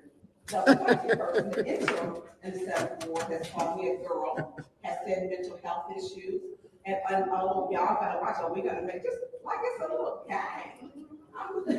And they did go after Councilman Pfeiffer. What's your request? Are you aware that they said I'm not on? Oh, Wow. wow. But then. Oh, wow.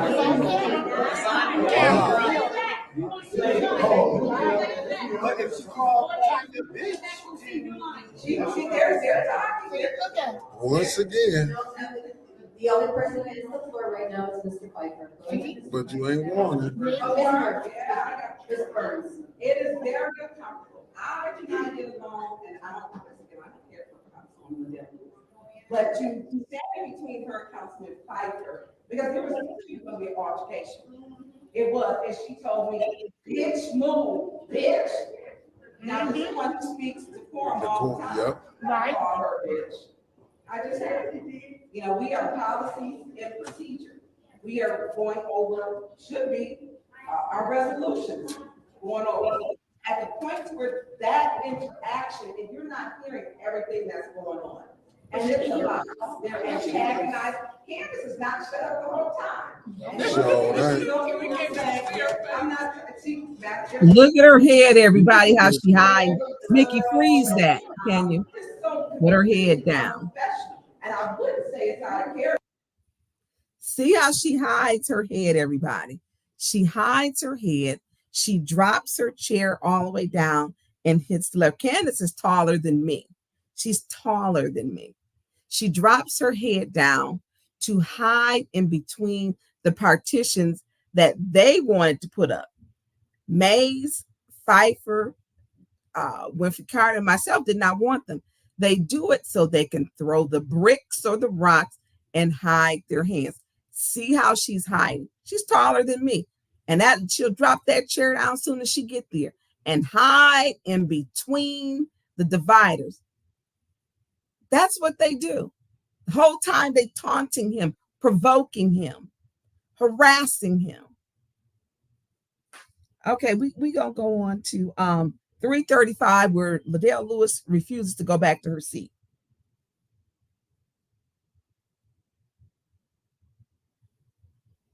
$335 and 20, or 335 should be. Okay. Talking about, that's no vote, that's a fact. What's your point? Why is the councilwoman in the 2nd ward bringing up previous Right. State your name to the. I definitely will, and I'm staying germane to prove my point that I will not sit here, and I will not, and he continues to say bye. But I'm going to stay right here, and I will not be bullied by the councilman in the 8th Ward. I will not. Nor will we allow colleagues to be bullied by people in the audience. I will not. So when people follow the rules, we don't have to be in this place.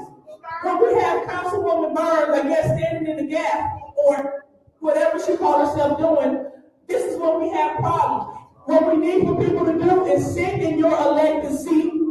Stop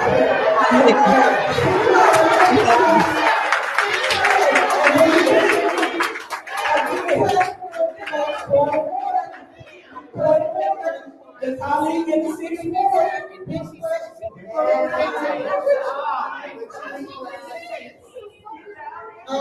To the speaker, do you realize that you can go back to your seat now? Your elected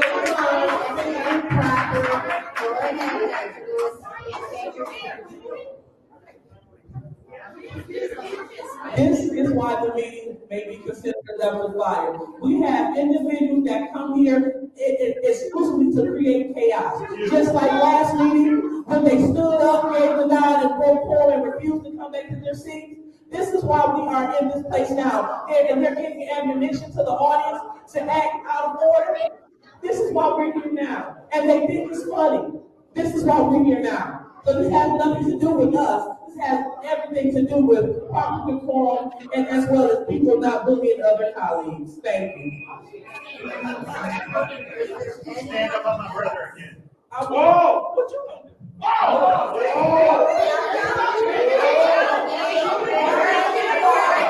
Go back and forth. Dr. Lewis.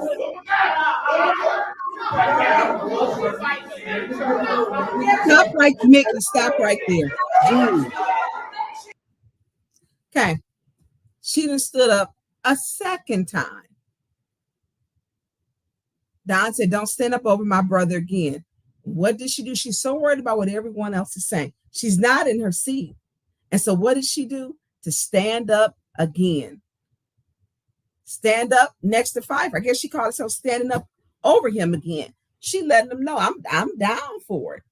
You know, she stood up. The demon in her stood up. She stood up again. She's not in her seat. This is not her elected seat. As she stated, people should be in their elected seats and do their job. She's not in her elected seat. The 9th Ward did not elect her. She is specifically trying to make this man, who happens to be white, a racist. He's not. He's not. Even before he was on city council, I was friends with his brother. She's not. She's trying to make this narrative that you've got these racist men. No. And she's using it and coming from like she's this innocent, fragile woman. No, she's not. What did she do for a second time? She stood up. He said, don't stand up over my brother again. What you gonna do? And she stood up. She should have been removed. She likes to fight. She's violent. She is violent. She stood up again. Now she wants to fight, I guess, Dennis and Don at this point. This is the second time in the meeting. Now you see Rich Jones walked over there.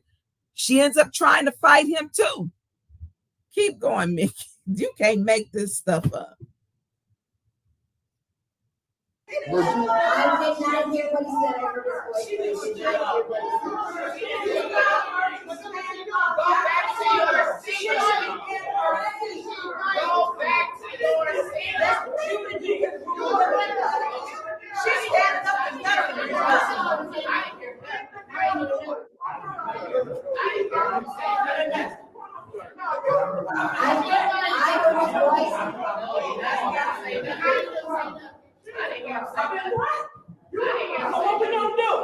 I hear now.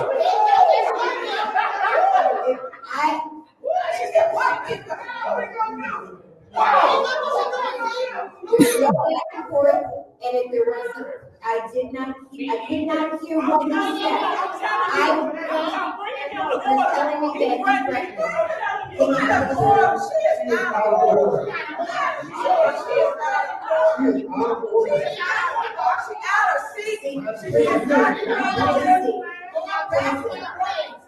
go back and forth, that will be your warning with Dr. Lewis. And Mr. Piper, do not yell from that seat, or you will be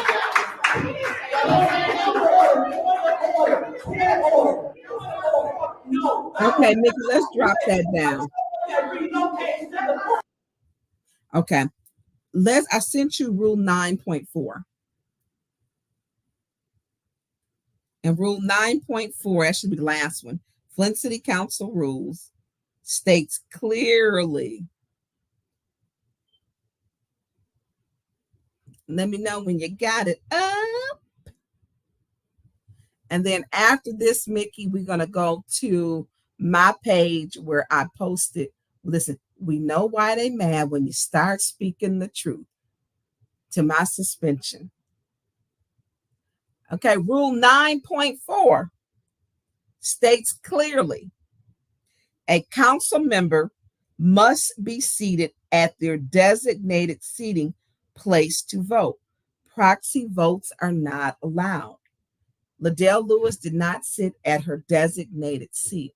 You can't put that means your nameplate, you can go put it out somewhere in the audience or in the back, and that's your seat. That's no, not true. The city clerk did clear it up that we go in sequential order 1, 2, 3, 4, 5, 6, 7, 8, 9. She was not in her designated seat, which was for the second ward, in between the first ward and the third ward. You must be in your designated seat.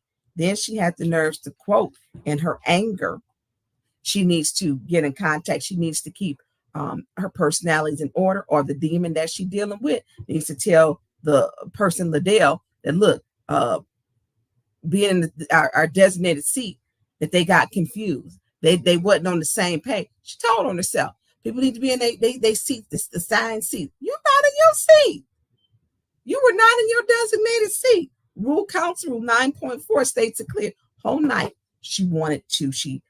Candace Mashat and Liddell Lewis was at Councilman Pfeiffer all night long. So she could say, this white man who is a racist, who called me a monkey, and he struck me, he hit me, he's violent. They say all the time he beats his wife. He hits women. He's a violent man. They said all kind of, this is what he's hearing as he's sitting in this meeting trying to focus on the business of the city. This is what these two crazy women are saying. He hits women. He hits women. He's an abuser. You put your hand in somebody's face. Eva has jumped up on Pfeiffer. She jumped up on him several times. She jumped up, wanted to fight me, but still and yet, because this is Liddell's homegirl, and Candace, they defend her craziness. And Eva's a liar. She lies all the time. All the time. It's the same person who hit Jasmine Stanley and said she didn't. Jasmine did confront her. She came to city council. She hit her and said she did. She's called Black people ghetto. She's called Black people a cult. She's called and said Black people with the Amen choir. She's called me a bitch. She's called Councilman Mays every cuss word there is. And they want to say whose behavior? I've never called any of these women out of their names. Not in my elected seat. And not in the presence of them. Not ever. So this is, it's crazy. Judy allows this type of behavior to go on. Liddell chairs like a dictator. She is a tyrant. She's a tyrant. So, Mickey, can we go to my page? So my censure. All right, hold on 1 second. Let me get over there.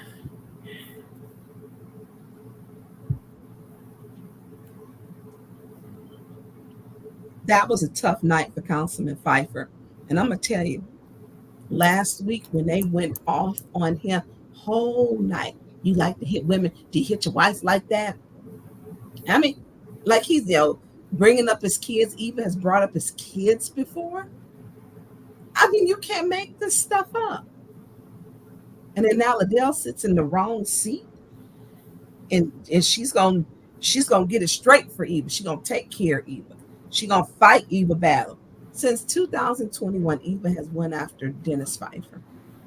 Since 2021, she's went after him time and time again.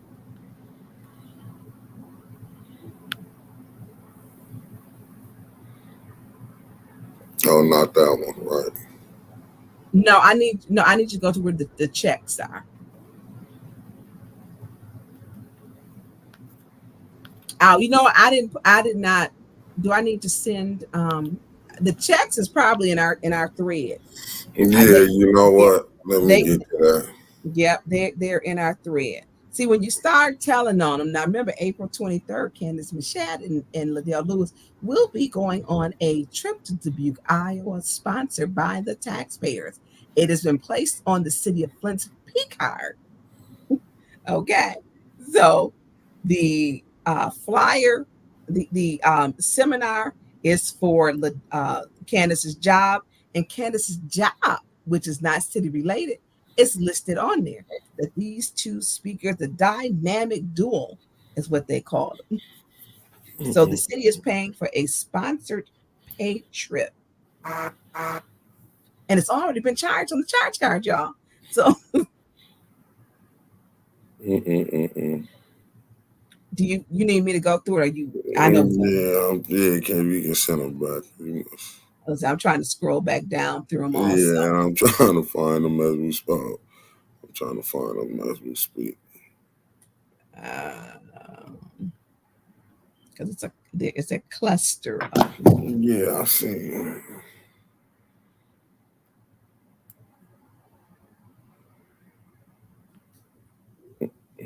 Nope, that ain't it. That ain't gonna coming up on them. You think you coming up on them? Yeah. They gotta be coming up. So it's a lot of stuff.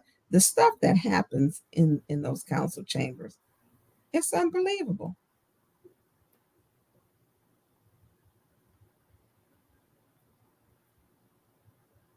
I mean, them votes is for sale, clearly. Liddell and them shouldn't have been voting on Ashley Capital. They voted for Ashley Capital when Liddell took a check for $1,500 with Ashley Capital, even though she was the incorporator, originator of Cyrus Park. Then Liddell Lewis turned around and voted to give Ashley Capital $3.5 million. Then turned around to vote to give them a $72 million tax abatement. You can't do that.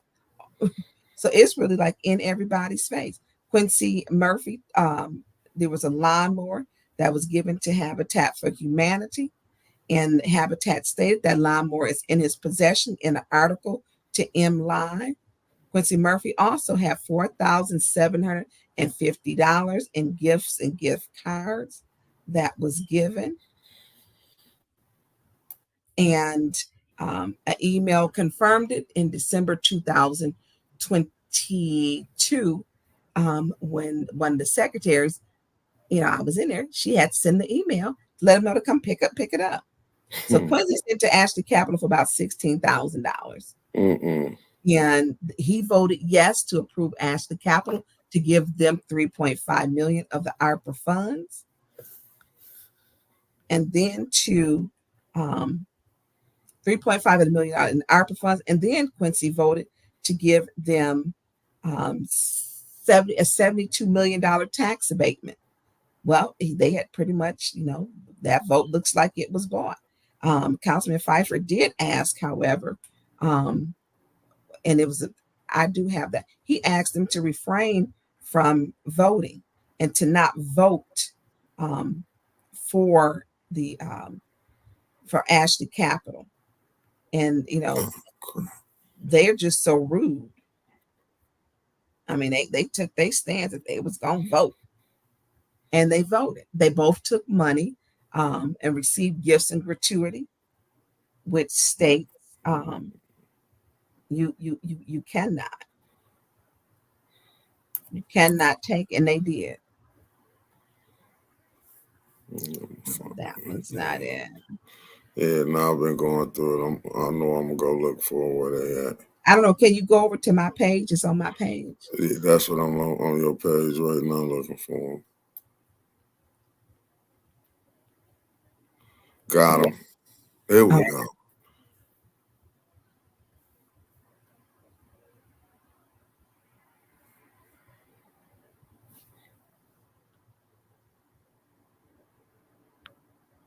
These are the ones you want. Yep. So this is the check, Cyrus Park. Liddell Lewis is the incorporator of Cyrus Park. And so these are the check, but it's more than just this, Mickey. Are you able to scroll through or to go to my Facebook page? I'm on your page. I'm talking to God myself. I'm on your page. This is where I got this from. Okay. I just blew it up for the people can see it. Okay. So these are the checks. Liddell got $1,500 went to Cyrus Park Neighborhood Association. And then you have Quincy Murphy, Genesee County Habitat for Humanity. The owner of Ashley Capital wrote this check out to him. Habitat for Humanity stated in the article later that the lawnmower was given to him. Can we scroll down? And that the lawnmower is in Quincy Murphy's possession.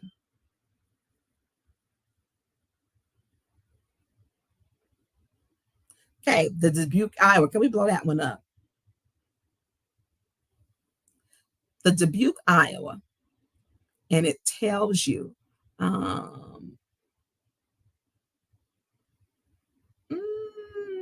identify. It says description. Oh, can you blow it up because people won't be able to see. It says, please join us with the capacity building strategies from the Midwest. Go scroll down a little more on that one. Okay. It tells you who's going to be there. Okay, speakers. Candace Mouchette, Flint Community Lab Director. It does not say Candace Mouchette, Flint City Council. This trip to Dubuque, Iowa, where it says Candace Mouchette, Flint Community Lab, is where her and Liddell will be going. They will be going on the taxpayer's dime for a trip that is not Flint City Council. She registered for this trip with the Flint Community Lab, was put on the Flint City, on the P card. And can we go back up, Mickey, so I can read okay. So it states, let me see. Y'all, I know this is hard. I know this is hard to read. Because this is a very light writing. Very, very light. And so I'm gonna try to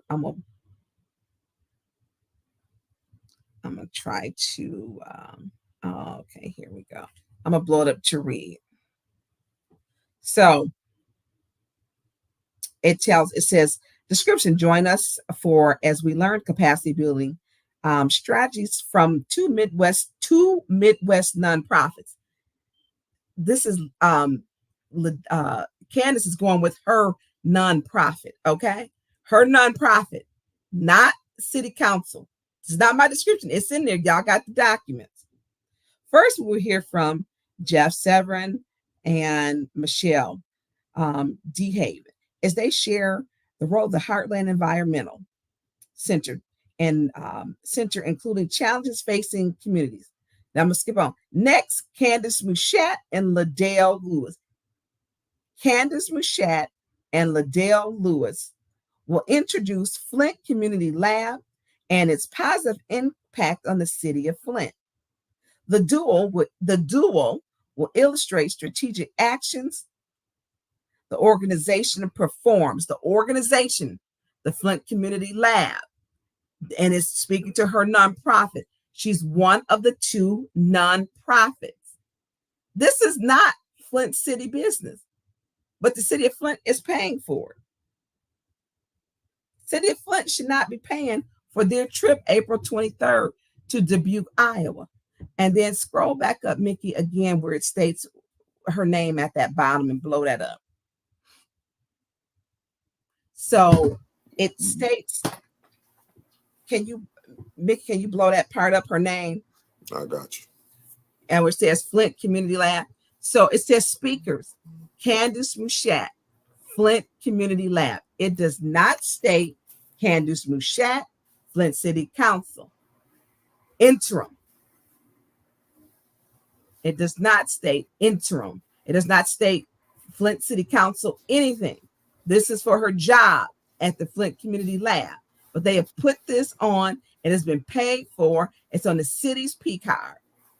So everybody, listen, if y'all want to go travel, I guess you just show up and have them pay, the city pay for your stuff. I mean, why not? So can we go back to my page? City of residents, y'all should be outraged. I got you. One second. I need y'all to click like and share this. Mickey, you on a time thing?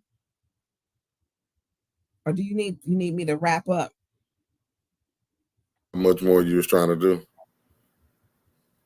Can you go back to my page? I'm on your page right now. Hold okay. On, Let me scroll back through the pictures.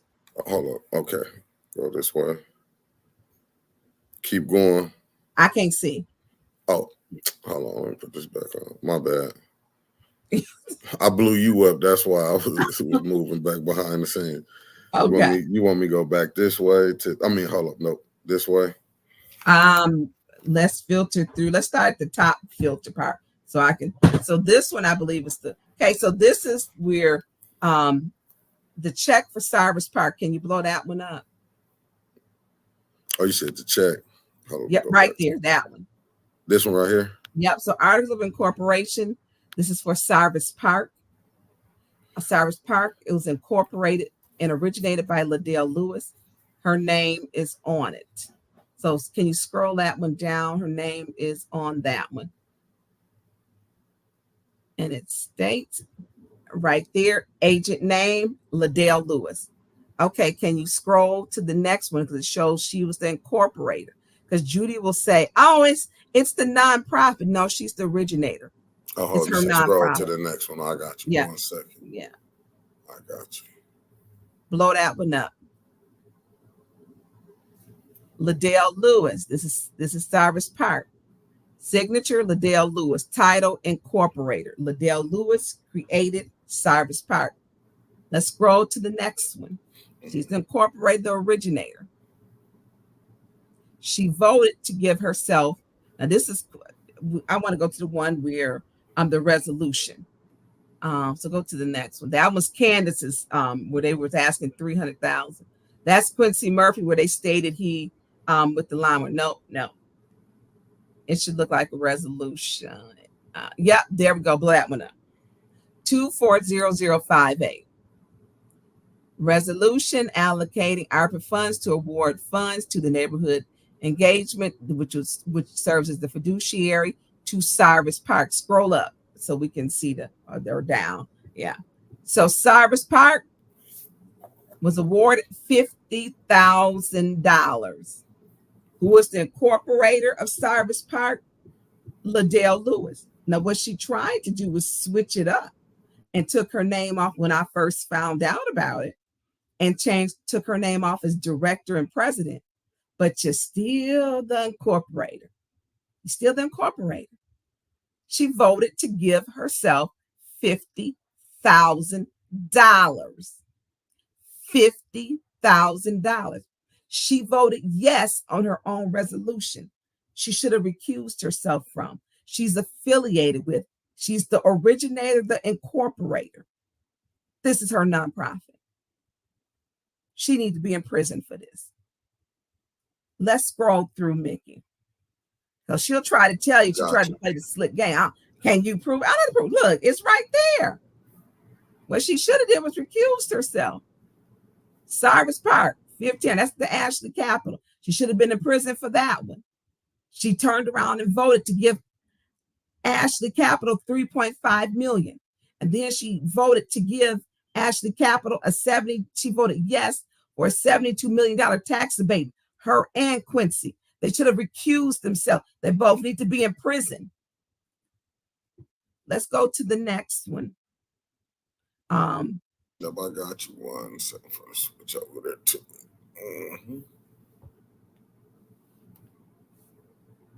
Keep going. Keep going. Yeah. No, keep going. Keep going. Keep going. Okay. 4,000. Now, this came from Ashley Capital. They emailed it. So it states Cyrus Park that they gave $1,500. They also state individual households, $4,750 value during 2022 Christmas. Quincy was playing Santa Claus. He took gifts, gift cards, and everything else. $4,750. They haven't reported this stuff on their campaign finance. They have not reported it on their campaign finance. They need to be in prison. They took money from Ashley Capital, then turned around and voted yes and did not report it on their campaign finance. Go to the next one. Gotcha. This is Candy, blow that one up, please. May have to blow it up a little bit more. So this shows 300,000, and it states, I believe, did I highlight that one? This is for 300. Oh, for the Flint Community Water Lab. Go to the right. How much are they want to get in ARPA funds? 300,000. They would authorize to do all things necessary. 300,000. This goes with Candace's job. She's affiliated with 300,000. Now they done pulled this one back. They sent it up, but you see where it states it was approved by Philip Moore, the chief financial officer, and attorney William Kim. Candace is affiliated with this Flint Water Lab. You just seen it on her Dubuque, Iowa trip. That's where she works. She's a director. She's affiliated. $300,000 ARPA funds. $1 billion came through Flint when our water crisis, maybe a year or 2 years afterwards. None of it went to the residents. 600 million people are still waiting on the water crisis settlement. None of that has been given to the residents as of yet. $94.7 million has come in the form of ARPA funds because of a global pandemic. None of it has hit the residents yet. This is Candace's job. Flint Water Lab, Dubuque, Iowa. Why is she voting and even allowed to vote on this? When we talk about, let's go to the next one. So this is when they get mad when you speak out and keep censoring me because I'm taking it to court. Let's talk about, scoop that one up. Can you raise it up a little bit more? Down. Yeah. I got you. Okay, 3rd Ward Councilman Murphy, who cuts grass at Dewey Park and vacant and abandoned properties in the area, was given a lawnmower by Genesee County Habitat for Humanity after Ashley Capital donated the purchase to Habitat. He needs to be in prison. You can't take money and gifts. Habitat's executive director told MLive Journal that the mower was given to Murphy as a part of our neighborhood revitalization program and said Murphy now owns the equipment. Murphy now owns the equipment. He owns it. And what did he say? The reason for him giving me a censure was, he said it on tape, on the video, was because I put things up on my social media. I put the truth up, spell it, let it resonate in your mouth and let it roll off your tongue, Quincy Murphy. I spoke the truth. You own that lawnmower and did not put it on his campaign finance.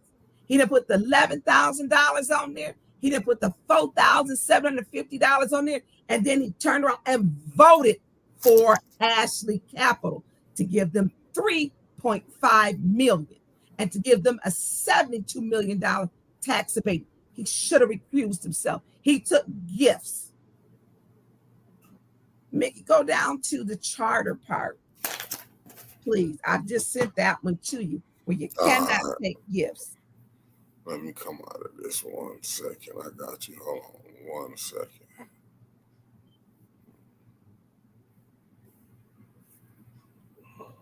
They were worried about what I put on my social media. The truth didn't taste so good in their mouth. It's the truth. I didn't write that article. I didn't write them checks. They didn't report this on their campaign finance. They need to be in prison. People need to be writing to the governor. The governor needs to know we got corruption. They're corrupt. Those council members are for sale. Can you blow that up? This is the Flint City Charter. It states a public servant shall not accept gifts, gratuities, honorary, or other things of value from any person or company doing business or seeking to do business with the city of Flint, seeking official action from the city of Flint, having interest that could substantially affect the performance of the public servant's official duties, or who is known to the public as a registered lobbyist. This prohibition shall apply. It tells you a public servant shall not accept gifts, lawnmower, checks, $1,500, $11,000 lawnmower, $4,750 in gifts and clothes and gift cards. You can't do it. It's a violation of the Flint City Charter. It's plain and clear. And they did not put it on their campaign finance. They want me to quit talking about it. They want me to quit being transparent. I told the public when I ran, and I worked my behind off for my residents and anyone else who calls, I help them. I care about the city. Told them I would be transparent. They haven't put one shingle on the roof, but Liddell Lewis has voted to give herself, her nonprofit that she's the incorporator of, $50,000. And one meeting she told us, and it's on one of my lives, and we showed the video, oh, we gonna get our money. 2 weeks before she voted yes to give herself $50,000 on a nonprofit she incorporated. And we know they're watching. I hope they click like and share. They need to become familiar with the truth. It's a violation of the Flint City Charter. It's a violation of the state laws. You can't do it. And they did not report it. It's not reported. It's not on there. That lawnmower is in Quincy Murphy's possession. That $4,750, it's not going to be on this campaign finance report. You can't make this stuff up. So, Mickey, I don't know if this one went through to you. I'm going to resend. You can lay that one up for a minute, though. Now, when you start speaking the truth, they try to say everybody else is lying. No. Not true.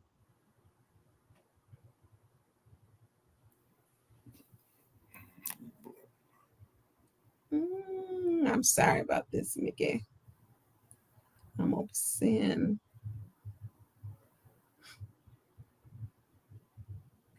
Okay. I just sent you something. It should be coming through.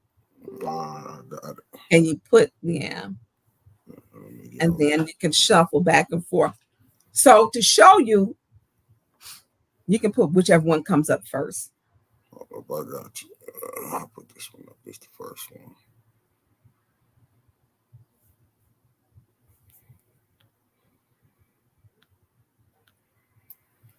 You see it? Okay. Can you blow it up a little bit? Okay. It says the total investment, which I love the Ashley Capital is redoing the Buick site. We know that there was contamination, and I appreciate that. But what council members should have did was keep their thieving hands off of this. The charter is very clear. You can't accept gifts And if you do, you have to report it. They didn't report it. So the total investment is estimated $300 million. Total eligible activity, $72.5 million. They voted, and this is a resolution. Can you scroll it, make it the whole picture? Quincy and Liddell voted yes to give Ashley Capital a $72.5 million tax abatement. Y'all, this is it. Go to the next one. They should have recused themselves, and they did not. Not that one, the other way. Oh, I got you. So can you blow that one up for the headline? Says City of Flint allocates, and this is from Flint Neighborhood United. And despite what they try to say, I don't certain things I don't like. I do like Flint Neighborhood United, and I think it's a great organization to bring everything together. They try to post some, stuff because I had an issue with the person, some statements that a person made. But this is in their neighborhood. They do provide newspapers to residents, and they put them locally throughout the city. And so this is their headline in the states. City of Flint allocates $3.5 million towards redevelopment costs at Buick City Brownfield. Liddell and Quincy voted for this. They both took money from Ashley Capital and did not report it on to their campaign finance report. They did not. They did not. And this is the Flint Neighborhood United's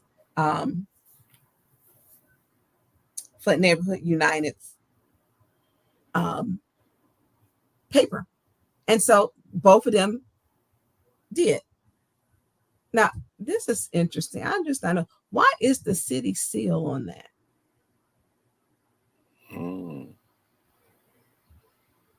Why? I've never known. Why is the city seal on it? I hadn't even noticed that until just now. Huh. Okay.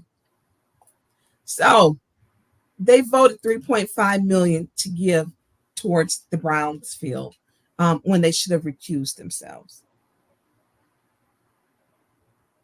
That's what they should have did. So I want you to go to, so when you start talking about what they're doing, checks from Ashley Capital, voting on $72.5 billion tax abatements, giving $3.5 million to ARPA funds for the land remediation. They should have recused themselves. They didn't. They refused to recuse themselves. So when you start talking about where these checks and these different things are coming from, then they get mad. I'll put the proof up. They going on the trip to Dubuque, Iowa, with Candace's nonprofit, her job, and taxpayers are paying for it. People should be outraged. Y'all need to click like and share this. You need to click like and share because this is corruption. You wonder why the residents don't get anything? Got to start fighting. I'm telling you, but I can't do it by myself. Councilman Mays couldn't do it by himself. It's going to take the community to save the community. We need help from everywhere, but people got to get involved. Put up my censure, would you, Mickey? All right, let me get to it. And I know the picture wasn't that great. No, it's the other way. I got you. This one, right? Yep. Can you blow it up? Yes, I can. Oh, it's and I'm gonna. Can you do my screen down for just a second? Because I'm gonna grab it. Okay, I got you. Is it down? Your screen? Yeah, it's just a picture of the. Okay, because I got to grab the what's. I don't want the what's the name. My little. Yeah, no, they can't see you. Okay, let me grab. All right.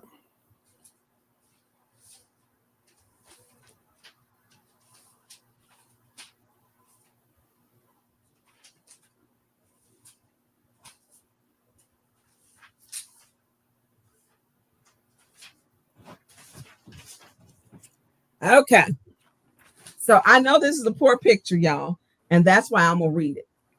And so it states resolution suspending council member Tonya Burns for conduct unbecoming of a council member. Section 3-103, the Flint City Council provides city council may punish its own members for misconduct in sections 3-104 for the Flint City Charter provides that council members are expected to conduct themselves with appropriate decorum and act respectfully with constituents, each other, and other servants. Well, this is really hypocrisy at itself coming from the people, the 5 who voted to remove me. It says on Monday, November 28th, Councilmember Tonya Burns was censured for her behavior for a conduct unbecoming of a council person. On that censure, Liddell put in there, I said she wasn't a nice person. Those were the words. She is not a nice person. She also put that I called her wench. I did not. So they did the first censure on a lie. So my attorney, we've been following this. We're like, okay, let's see where this is gonna go, because that's what bullies do. They tried to build a story up, and now they built the story. It's not built on truth. It's all built on lies. And at a certain time, a house of lies will fall, and I'm gonna bring it down. So on Monday, on November 20th, Councilmember Tonya Burns was censured for her behavior. On Monday, February 19th, Councilmember violated rules of decorum by 1, using her elected platform and social media platform to speak to the motives of council members and community members. My social media has nothing to do with nothing. The truth, the resolutions that they voted on when Liddell voted to give herself $50,000, Liddell Lewis voted to give herself $50,000. She needs to be in prison, period. Refusing to depart her elected seat in silence. There's nothing that states I have to leave in silence. I asked for the officer, because I had spoken to him, because I knew this was coming, if he could please come to escort me out. It's not a rule. Not at all. Being asked, then they put in bullet point, and I don't look like Quincy wrote this, because this is a mess. Being asked, then they put for the third bullet point, being asked to depart the meeting in silence, but departing the meeting in a disorderly manner. I was with the officer. And what I said, and I didn't say, girl, shut up. I said, Liddell, be quiet speaking to me. So this is a lie. The video shows it. The video shows it. Violating Robert Rules of Order 4.30, refusing to maintain a courteous tone and utilize decorum when she repeatedly said, girl, shut up. And obstructing the business of the city by interfering with the police operations and inciting chaos in council chambers. I called for the police because I didn't want Councilman Pfeiffer to strike her because she was in his face the entire time. I called for the police. The police wasn't there. I have a very good rapport with the police. A very good rapport. Very good. And then when it's times when you're talking to the officer, not intervening, I'm not intervening at all. I didn't break any laws. So listen, they would have had the right to arrest me. That hasn't happened. So here again, this censure is chock full of lies. Chock full of lies. Now, one thing that they did state on here, on March 7th, Councilwoman Tonya Burns, on March 7th, 2024, Councilmember Tonya Burns violated rules of decorum by yelling, "Shut up, Judy," disrespecting the chair and standing up and turning her back on her colleague, Council Member Quincy Murphy, while he was speaking. I did tell Judy to shut up. I did. I did. Judy was talking crazy. I said, Judy, let me please wrap up. We had just gotten back, our first day back in council chambers, dealing with Councilman Mays. 2 minutes was all we were given to give our condolences to Councilman Mays. 2 minutes. As soon as she said that, I'm going to be strict about this. Who are you talking to? We just lost a council member. Judy Priestley, Liddell Lewis, Quincy Murphy, Eva Worthy, Candace Mouchette, Mayor Neely did not send a proclamation or a resolution of condolence. Yes, I told Judy to show up, to shut up. Yes, I said, Judy, shut up talking to me. Judy talks underneath her breath all the time too. And Jerry be telling her, stop talking to me. She wouldn't even allow me to wrap up. 2 minutes. Councilman Mays served on that city council for 10 years. Then they stated, and turning her back on her colleague, Councilmember Quincy Murphy, while speaking. That's not a rule to break. That's not even a council rule that you can't stand up and turn your back. That's not even a rule. They just make up stuff as they go. Make it up. So that is what they censured me for 30 days for. Turning my back on Quincy Murphy when he was lying. If his mouth moving, he lying. And if he got his left hand out and his right hand out, as he said, you got to come break bread with me before you do anything. He said that. He said he was a lobbyist. So, and hey, using my social media and social media platform to speak to the motive. Not speaking to motives. I'm speaking to what y'all did. I'm not saying what you're going to do. I'm stating the facts. I'm stating the clear facts. And Mickey, y'all said we was going to be on the long time. You and Winter. You know, I want to say this. There are some things I know we got to wrap up. And like I said, everyone who has sent me text messages, calls, I'm still working on returning them. I think at 3 o'clock, 4 o'clock last night, I responded to my pastor's wife. She sent me I guess I wasn't ready to sometimes you're not ready to see things. And I read 2 sentences of what she sent to me a few days ago. And I didn't read it until last night. But what had come to me, which had been set in my spirit beforehand, and what was in my spirit, that when people say what you're fighting for, and I get used to the time, why do you stay? You don't, why do you stay? Why are you, why are you working? Why are you doing this? All this stress. I hear from every single one of my friends, every single one. And my friends have been my homegirls. They've been friends, years, at 4 years old, or as long as I can remember, some of them high school. So my friendships are lasting because I appreciate the people in my life that they hold me to be accountable. And when they like, look, why are you here? You can make more money doing someplace else. You've done it. Why are you here? The abuse, the craziness, the stress. Why are you here? If everybody who care about Flint leaves into the demise of these people, we won't have a Flint. We got to have enough people stepping up and saying, I care. Enough people to not let the criminal take over. Enough people who saying, you know what? You got to be for the people, elected by the people. You got to care for the people. These people here making sure they getting paid. $11,000 lawnmowers, trips to Dubuque, Iowa, $300,000 affiliated to their job, another $50,000 their own nonprofit's name. And when we look at what we fighting for and what was Councilman Mays fighting for, Councilman Mays never cheated the Lord. When he prayed, I say he got good knees because he would get down on his knees and he would pray. He prayed on his knees. And that was Councilman Mays. He didn't cheat the Lord.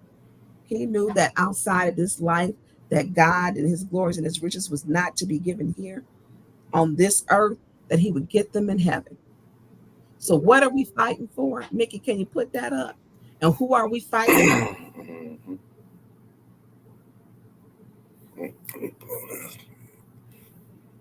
Hold on 1 second. No, who are we fighting? And the fight is very real. When somebody's voice dropped down and it completely changes, you see it transform, you're not fighting a normal person. You're just not. Ephesians 6:12. What are we fighting? What are we fighting? What are the 3 of us? It was the 4 of us fighting. For we wrestle not against flesh and blood, but against principalities, against powers, against the rulers of the darkness of this world, against spiritual wickedness in high places. Mayor Neely, I was told to speak their names. He did not send an acknowledgement or proclamation. Liddell Lewis, Judy Priestley, Eva Worthing, Candace Mushat. It took 5 people directed by one person in a high place, Mayor Neely. All that comes from him. It comes from him. And if that man can't keep my name out his mouth with the stuff that's coming back around, it's ridiculous. The lies that continually spew from his tongue.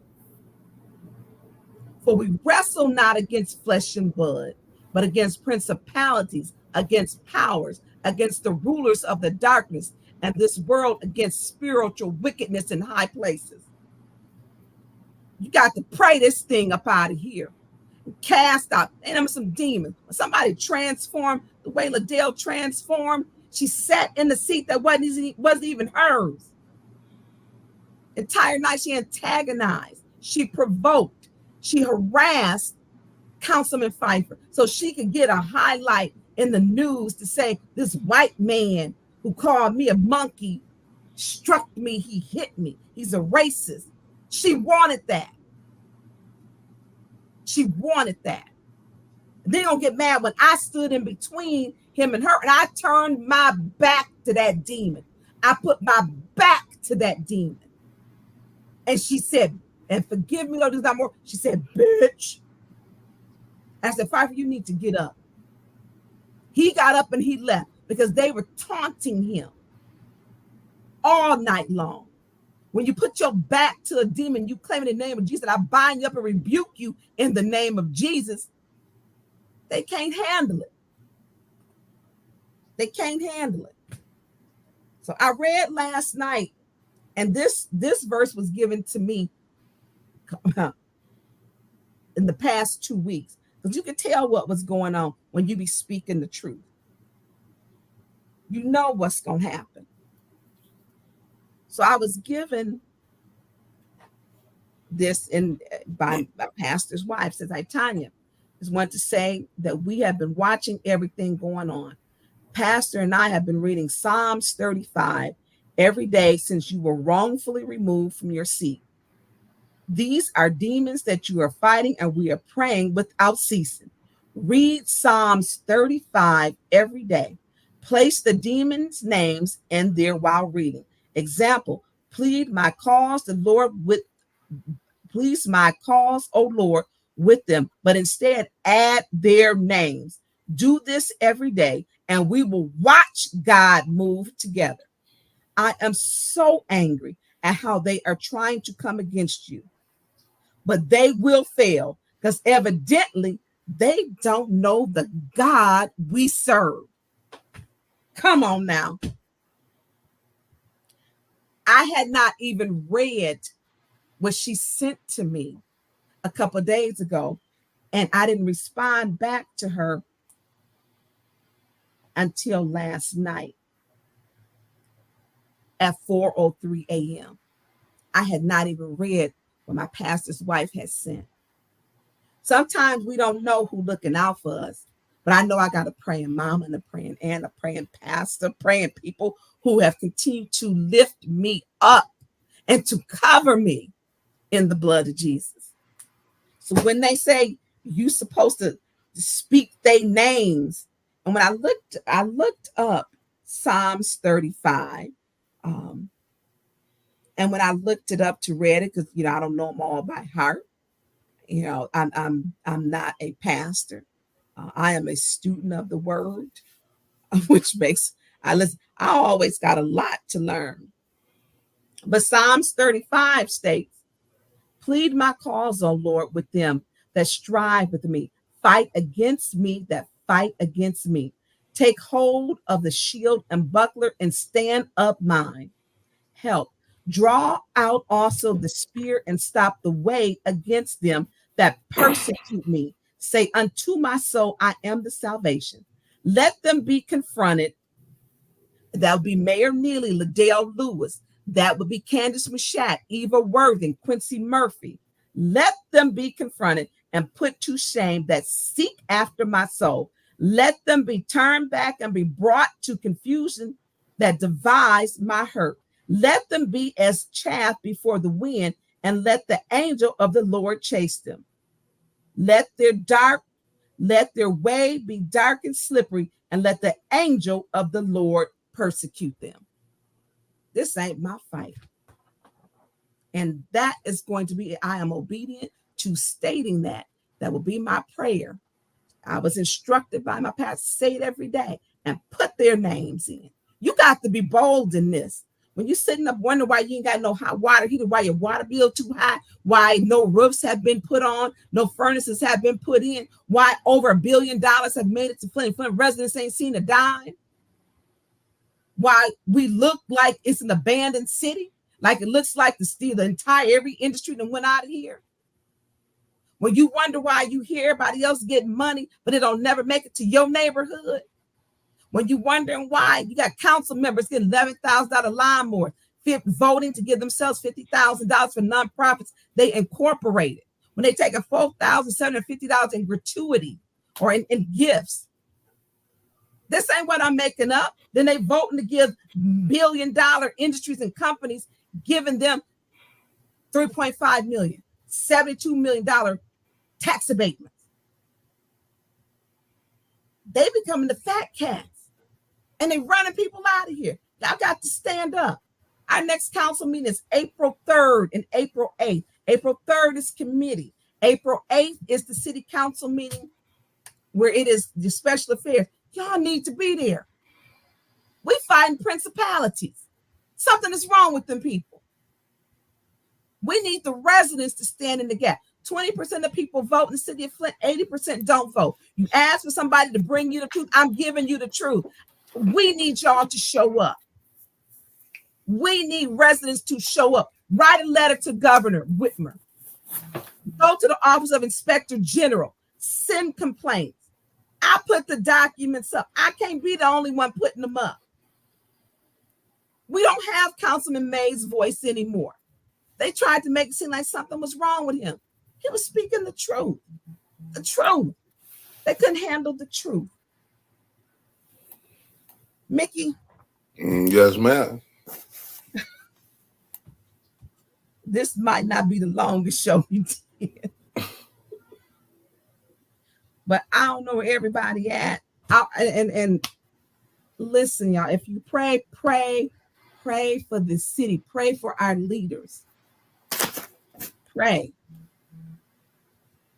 And then you need to put your prayer without works. You need to put it into action. Show up. Write a letter to the governor. Office of Inspector General. You can contact the FBI. This is what's going on. Okay, I don't know where everybody coming from. And I'm sorry for going on this long.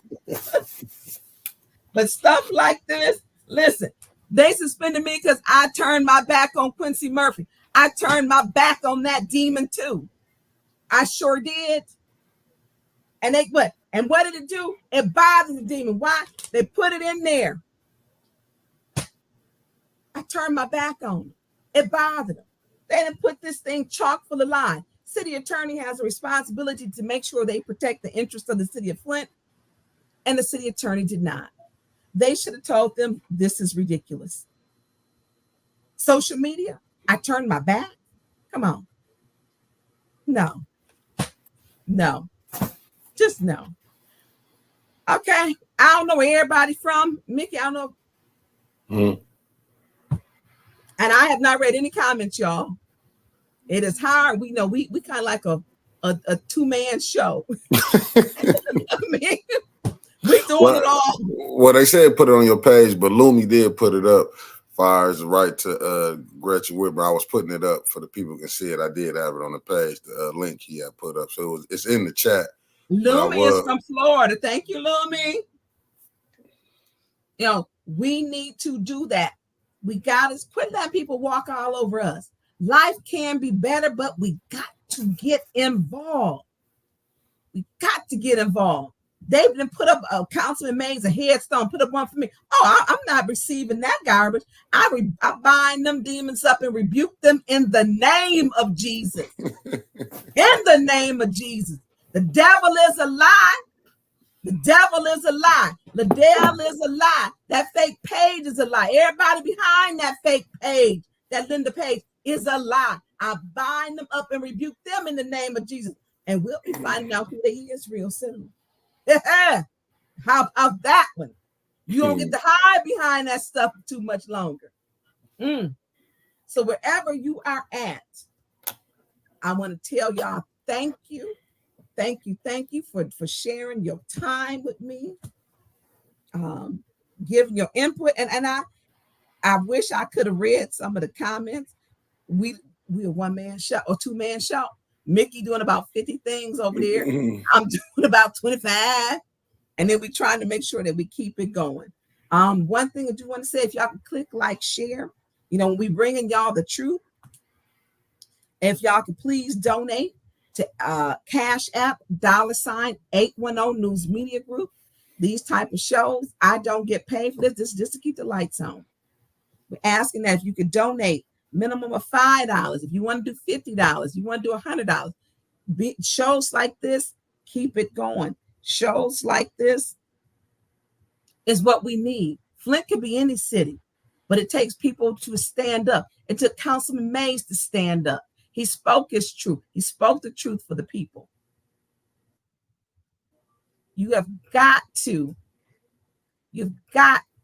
get involved. You've got to get involved. Ask if you could donate. Cash App, $. If someone could make that in there in the notes, because I told Mickey it's down at the bottom, but if he can put it up, hey Jessica, hey Cynthia, hey Cynthia D Productions, if you can put up $, Cash App, $810 News Media Group. And I love y'all too, Cynthia D Productions.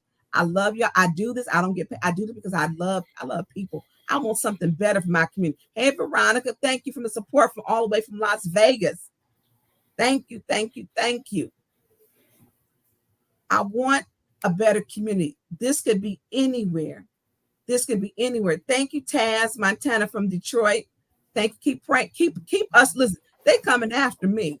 I mean, if they turn the backs, is a reason for a censure for 30 days. Ain't no rule against that. None. So if y'all can hit that Cash App, $810 News Media Group, so we can keep the lights on. I mean, it'd be nice if I ever had a show that we could do it with somebody. Somebody to help me go through stuff. I mean, because it takes some work. I know. It takes some work. I see DC in the building. Listen, I will be going out there. I'll be going to Maryland to for that violence interrupter program. I'm working on my date now. Y'all, I'm moving with such a calmness that I in my 55 years of life. Thank you for Charlotte, North Carolina too, and from DC. I will thank you, Ron Mature. I will have wonderful Easter. I'm doing nothing for Easter. We're doing takeout. It's something about in my spirit that I know to keep moving. It's something in my spirit that I'm not letting them demons come up against me. It's something in my spirit that has given me an overwhelming calmness. I'm gonna tell y'all don't even know. And in the coming weeks, I'll be able to share. Y'all don't even know some of the stuff that people have been doing. Y'all don't know. I mean, they try to mess with your finances. They brought up my kids. I mean, you name it, the stuff. And I don't bring all that here. Y'all gonna be like, I didn't know all that was going on. Sacramento, California. Annecy, I saw you too in there. Y'all just, you don't understand what it takes. And that's why when I say they broke Councilman Mays' spirit, they took the one thing he got up every day to live for. They broke his spirit. 5 people continuously went after him, along with Mayor Neely. They went after him. They garnished his finances. They went after him. They dragged him through the media. They gave fake and false, not truthful press releases. They broke his spirit. They broke his spirit. 30 days, 90 days, every meeting. No matter what question he asked, it was one time that the city attorney had to tell Liddell, no, let me answer this. Because every time he asked a point of order or request information, that's invalid. That's your warning. That's invalid. That's your warning. She is a very mean and nasty person. That demon in her. That demon put up a whole tombstone of Eric Mays with drunk or empty liquor bottles and played the song to taunt him that was played at his funeral. Only a demon with a demonic spirit would do that. Only a demon. So wherever y'all are coming from, you can hit that Cash App, $ 810 News Media Group. Just help us keep the lights on. I don't even know how many people was watching because I don't never look. You was at 3. You was like 330. You at 285 right now. Well, listen, I'm a log. I don't know where everything is at. I want to, thank everyone. I appreciate y'all watching. Listen, click like, share, and subscribe. We are trying to grow this platform. Local politics are the most important politics, and we see the corruption. I gave it to y'all. I give it to y'all every week. They want to shut down. We need to have this type of platform in every single community. Keep our politicians and our elected officials honest. Who was Cowboy Carter? I have no idea. I don't know who Cowboy Carter is. Michelle Pfeiffer, you know I love and appreciate you. Much love. Mwah! Then you talking somebody down with her husband. Michelle Pfeiffer, what you say? If you rocking, I'm rolling. She 10 toes down. Who? Listen, everybody if I did not respond to, I'm working on it. This weekend I spend it with my kids, and Lord knows they'll probably put my children up again, because they didn't did that, and they just spew these lies. They spew them, but their day is coming. Their day is coming. So, Mickey, anything we need to do besides Cash App? Hit that Cash App. 810 News Media, $ 810 News Media Watch. Hit that Cash App. Oh, they're gonna be coming. That's all I was finna say. They finna be coming like they started out the new year. Oh man, when just about seemed like it went at it for the first 70-some days. Yeah, and that was the thing. I was surprised they put you out there. I didn't understand that. Mm-hmm. I didn't understand because you are really you always really behind the scenes. You really try to stay like the paint on the wall, really neutral. Mm-hmm. But then again, you trying to do 50 other things, keep the show going, and we don't have, because it's a very grassroots platform. We do it all.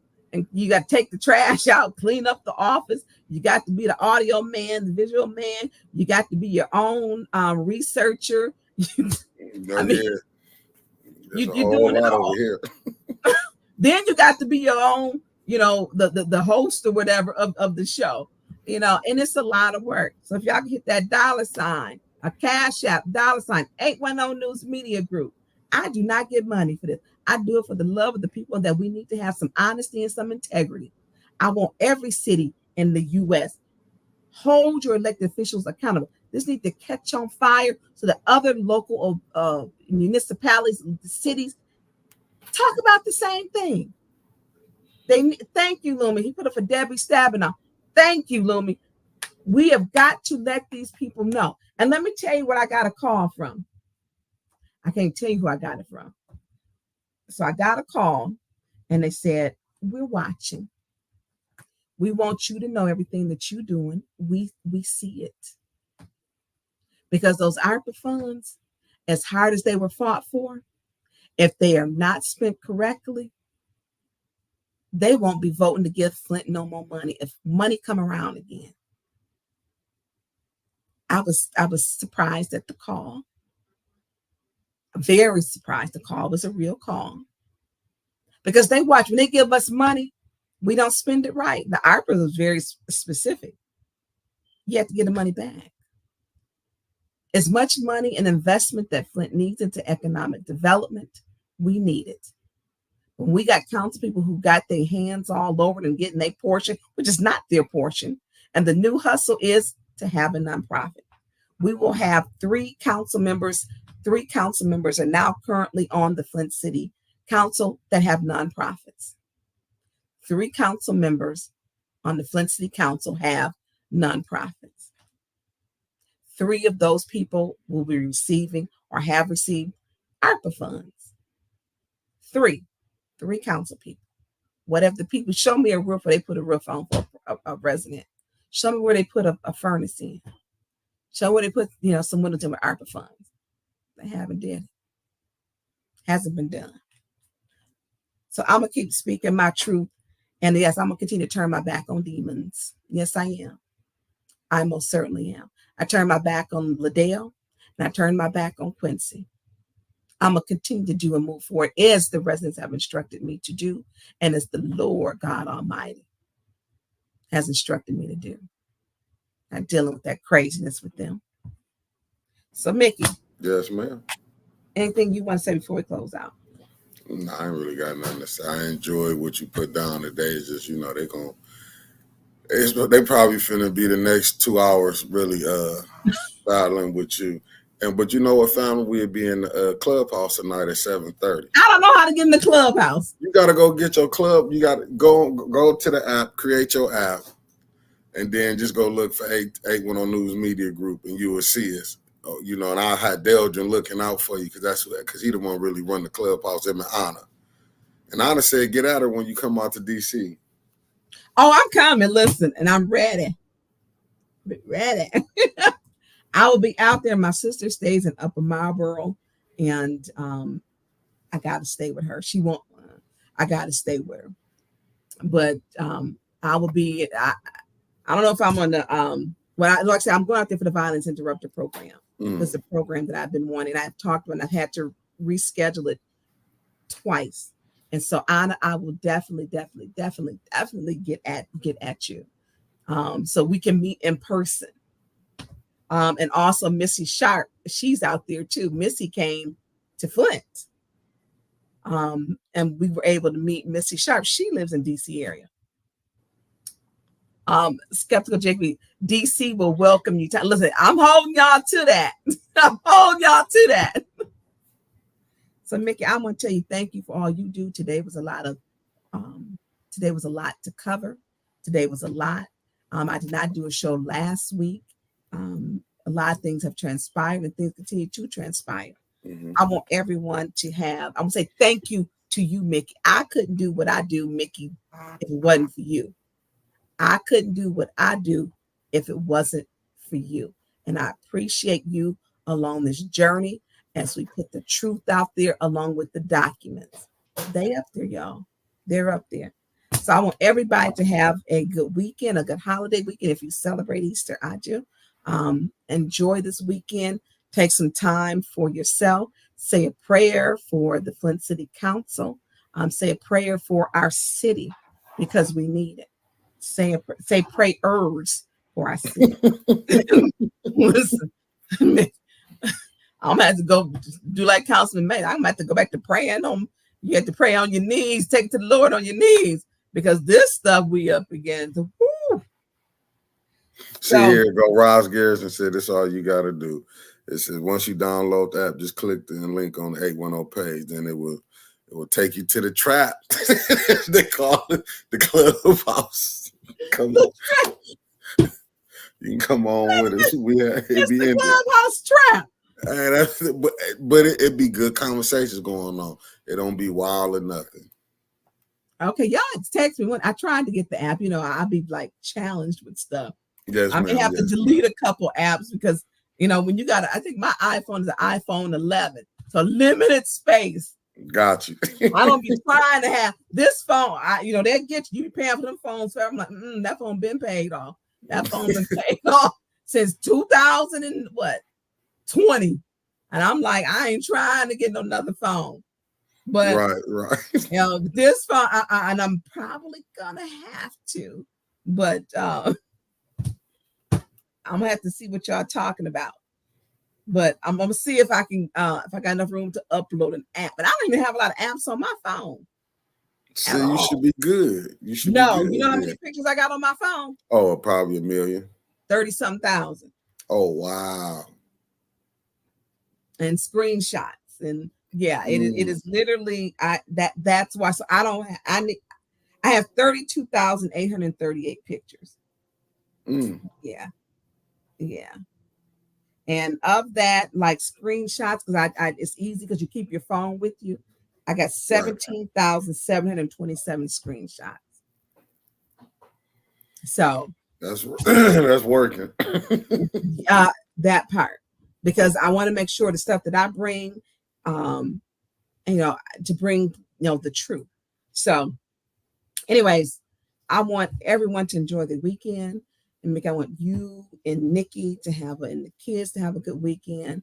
I'm going to enjoy my family this weekend, because unfortunately some of the stuff that they put out there on this social media is crazy. And it affects people's family. And they think it's funny.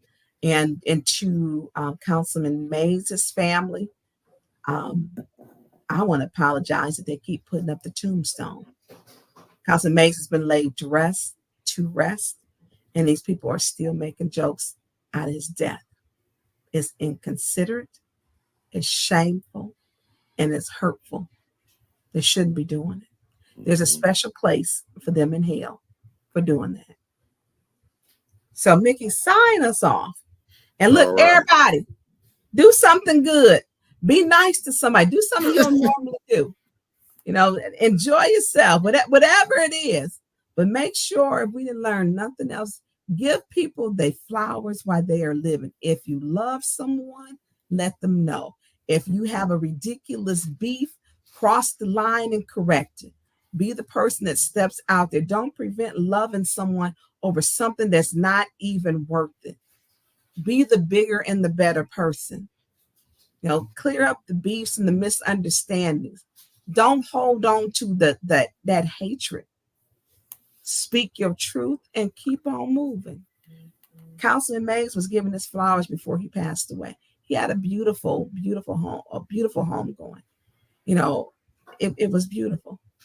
Lentil Law Group gave a beautiful funeral. It was a beautiful funeral. He had a beautiful 65th birthday party. He danced all night. He danced all night long. So, Mickey, again, thank you, because I couldn't do what I do without you. We couldn't do it without all of y'all.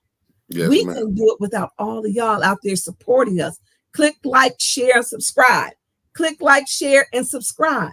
Because it takes all of us to do this. We got to get them people, everybody involved. There can be good government, but you got to talk about it and be about it. You got to talk about it. And hopefully other platforms will take the lead of 810 News Media Group and create them also. We can do it, but you got to get involved. Everybody, no matter what state you in, get involved. Mickey? Yep. It's time for us to hit that button. I want y'all to have a happy Easter and a beautiful weekend. Peace. Peace, y'all.